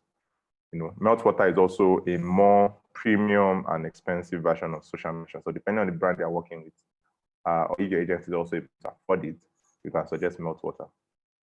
There is Google Analytics, which we use for tracking data across all the different digital channels. One thing we want to do when you're setting up a new website is to make sure the first thing they do is set up analytics, Google Analytics. So that way you can see how people are engaging with your website and which channel is bringing the best conversion for you. And even for mobile apps too. The Google Analytics has a version for mobile app called Firebase Analytics. I didn't do that, I forgot. But it's called Firebase Analytics. It's something you want to make sure if you have any products that are pushing there, an app, having Firebase analysis is a must. So because that's how you're going to be able to say, this is how people are using the app. You can even calculate things like churn rates. How much are people dropping off from your app? Or where am I getting my installs? There's Data Studio is good for data visualization. It's a very interactive data visualization format. There's Social Bakers, where you can get insights on social media. There's Mention, where you can see how your influencer campaigns are performing, or even any kind of partnership we do with content creators. Mention would be like Facebook IQ, Think with Google. Those are platforms that will give you a lot of insights into how you can leverage digital to grow your business. So I think these are very important tools for you to embrace and be using. I found them very successful and useful for me as well. And then, of course, there is the Google ecosystem, which, as we all know, Google is like the pioneer of digital marketing. So this is like an entire ecosystem of tools that you can use to kind of consolidate all your digital strategy, from CRM, data analysis to campaign management, search advertising, data analysis. You can use all these platforms. All right, so thank you guys. I think at this point I would now want to take any questions that we might have and any feedback that we have. Okay. Hi, I'm Cousin. Hi, Cousin. Thank you for the lecture. I think we'll give the feedback on the lecture after we have wrapped up the Q&A. Okay, so from your lectures, you said, in other words, I'm not quoting directly, that a Disruptor is also a transformation. And in order to, I believe that a transformation agent, in order to solve one problem of digital marketing, you have to solve other problems first sometimes. Yeah. So it's clear that you have to wear many hats. You have to be able to do basic work in other fields aside strict marketing, like maybe strategy, copy, content. You have to know the basics. So I want to ask, as someone who may be interested in going to digital marketing, I mean, my core skill right now is copywriting. Which of those skills are the most essential to your career as a digital marketer? Okay. So you said as a copywriter looking to go into digital marketing space, which of these skill sets is the most important for you to have, right? Yes, exactly. All right. So I would say is the most important skill sets. I would say there are two, and on top of these two skill sets, you can now say I will build on this. So apart from the fact that you already have copywriting skills, you need to be good at trend spotting. So when I say trend spotting, more in terms of you need to understand trends. In terms of what platforms are people using currently, how are people engaging, how are people communicating. Last year, I showed at the beginning of this slide, I showed us 8 different trends that we saw for 2020. those are things you need to be very obsessed and passionate about. You need to, pay attention to the way humans interact with each other. When you are in the store, what are some of the roadblocks that they are facing when they're trying to check out? When you are at the party, what drinks are people having, or what are they drinking their beer with? Are they drinking with suya, eating it with suya, or are they, eating something else like a snack or whatever it is with the beer they're drinking? You need to pay attention and look at what is it that people, what are the trends and what's consumer behavior in terms of how they interact with their environment, or in terms of how they're living their lives. And also online, when there's a new platform, for example, there's Clubhouse, you need to be there and say, okay, what is happening on Clubhouse? And how can I start leveraging this for brands? One thing we see with new platforms is that when there's, like I said, like new innovation, there is always the early adopters. You want to make sure that your brands and yourself, you're early adopters, because that is where innovation really comes from. And then you can also pioneer a new way of doing things. So trend spotting, monitoring consumer behavior, that's a very important trait for you to have. The second one I would say is will be data analysis or business analysis. So it's very important for you to understand not just the business side of creativity, because that's one thing I've also noticed with creatives. A lot of times we get very carried away with the creative aspect of our work, and we don't look at the business implication of our strategy of our copy or content or creative. So you need to have an understanding of the business landscape. So I'll say business analysis, which also cascades down to like data analysis as well, but they're two different things. So being able to take a business and understand the landscape, that business landscape, in terms of the market they're operating in terms of the doing like a personal analysis, understanding the macro and the microeconomic factors, understanding the consumer trends within that sector as well, understanding the global and the local landscape as well of that particular business. So business analysis / data analysis, being data driven as well, in terms of being able to say, okay, we've seen this amount of, gotten this amount of data, how can we use that to inform creative? And you'll be surprised that you can be data led even for creative. Data can actually, for example, for one of our clients, Glow, you see that Glow does a lot of TVCs. They do a lot of comedy skits, a lot of TVCs, several one of them. And what our own role as their digital agency is to see how we can improve, the engagement of people with this video by looking at data in terms of watch rates. Which of the videos are people completing? Which of the videos are people skipping? Is there a particular trend in terms of the last 5 videos or the last 10 videos we've shown in the last 3 months, or even looking as far back as 2 years in terms of all the videos we've showed, and the ones that had a very high watch rate, and then using that to inform their creative workshop and even their creative process. And also even looking at, okay, what are there ways we can create digital focus or digital led videos that will be shorter, that will be straight to the point, that will be more engaging. Those are ways that we're using data to inform decision.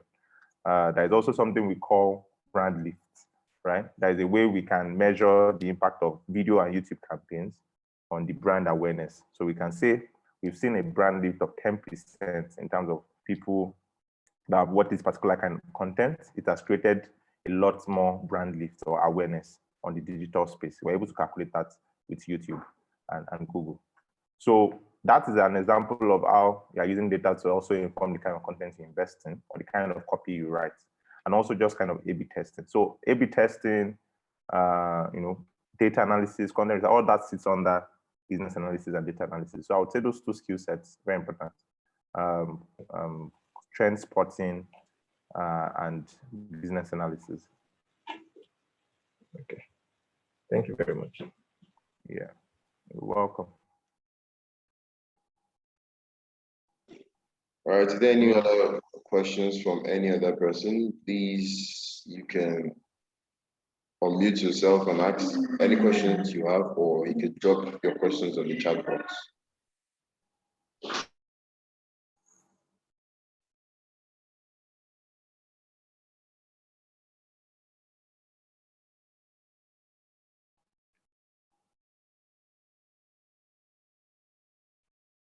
Okay,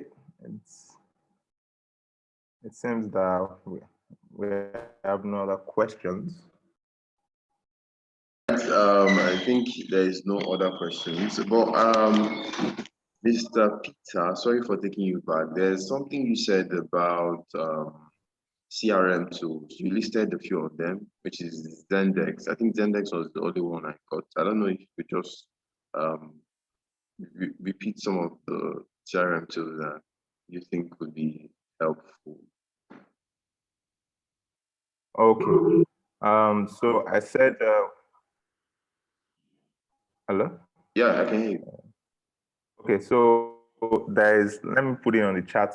There is HubSpot CRM, there is Salesforce, there is NetSuite CRM. So I'll just, let me put that in the chat session. So these are all, there's Zoho CRM. Okay, awesome. I'm trying to, okay.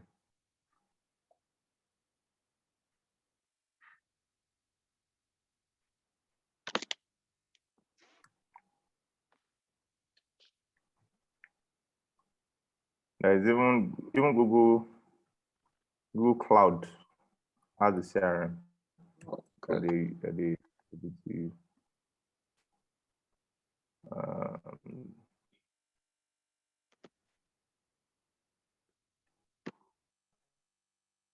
Yeah.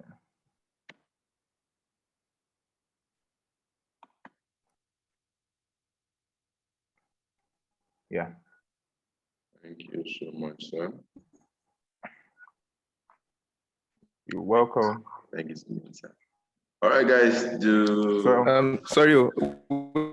Okay, Kazim. Please, it's me again. You have questions from other people. I want to ask. I'm not changing my career for now, but your lecture was so inspiring. I like the fact that you have to solve real-time problems. How you really solve problems. And what does the market like perception?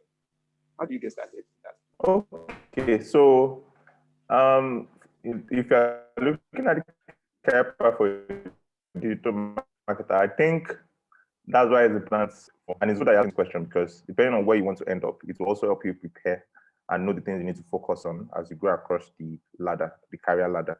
So I think the first place to start from is to look at what is the business, the advertising ecosystem looking like. And when we're talking about the advertising ecosystem, let's look at it from the brand side first of all. The brands in the advertising ecosystem, you have the brands, you have the advertisers, you have the media platforms, the platform that you work with.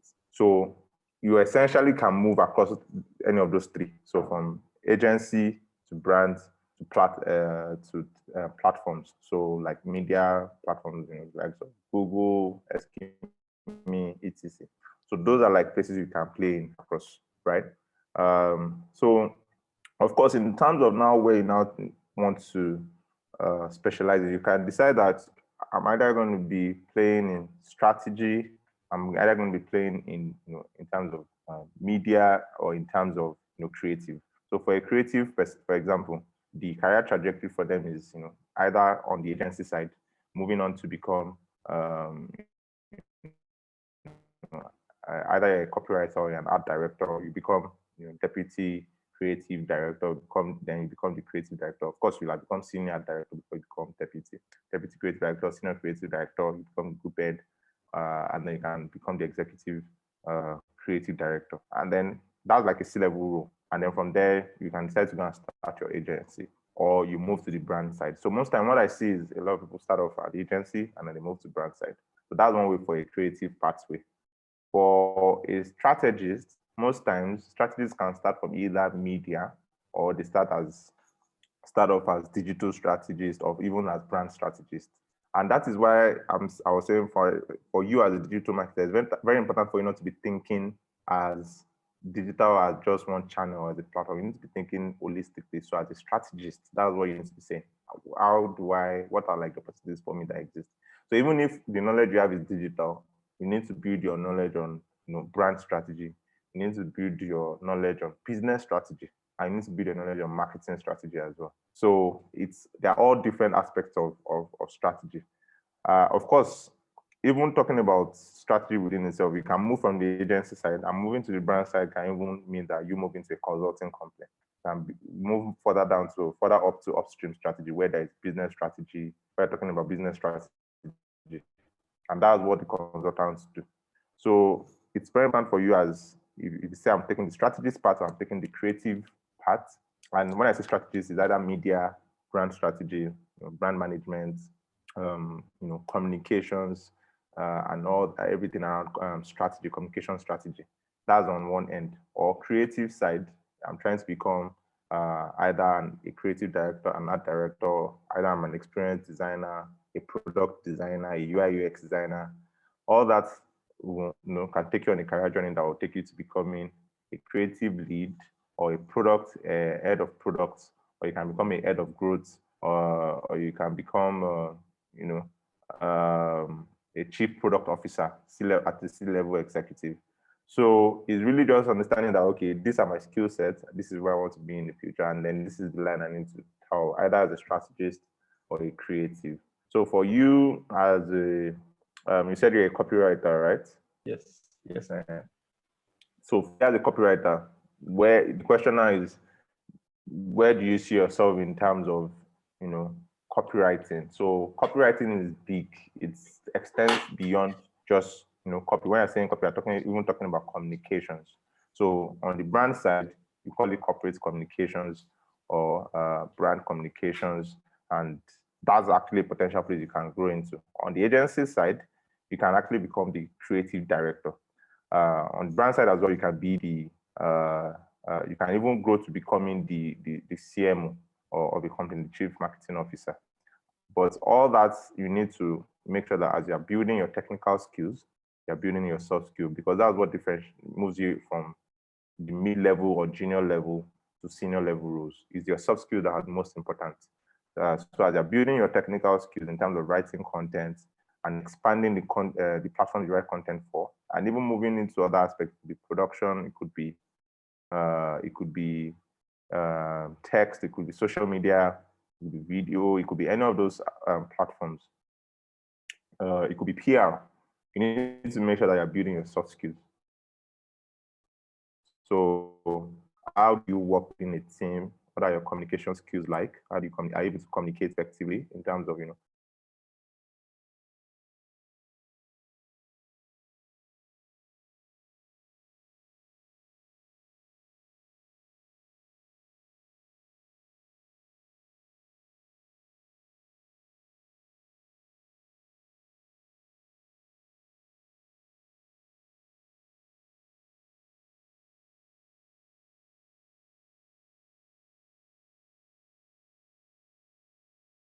tomorrow? I heard you guys are presenting tomorrow. So I probably I should be around for like an hour. So looking forward to see you guys' ideas. I'm sure you guys are ready to come and shake things up and wow the judges. Thank you so much, sir. Sorry, our network down here has been so very much unstable. We're looking forward to seeing you tomorrow. And same here. the students have been working like all around the clock to make sure that their presentations are top notch, and confident enough that they're going to deliver tomorrow. So before we let you go, as it is custom here at Toto Academy, we have a lady and a guy. Give a bit of thanks to instructors and our guest speaker. So I would like to call on. I think we have someone here, Seth. We have two students here, a lady and a guy. So briefly, guys, let's just you don't worry, you can come here and and say thank you. So Tunde, and we have Tunde and Miss Oma. So okay. Yeah, so today we should give a bit of thanks for the guys. All right, no problem. Hello, hi. Hi, good afternoon. I'd like to Good say afternoon. thank you for the class, and that's a really communicative class, and just like to appreciate your time having your guest. Most welcome, Tunde. Pleasure being here as well. Strategy. He said most welcome. Oh, I thought you said what was I studying? Thank Thank you very much. All right, thanks, Tunde. Sure. Thank you, sir. All right, so our nominee for the ladies is Miss Oma. So Miss Oma. Good afternoon. Hi, good afternoon.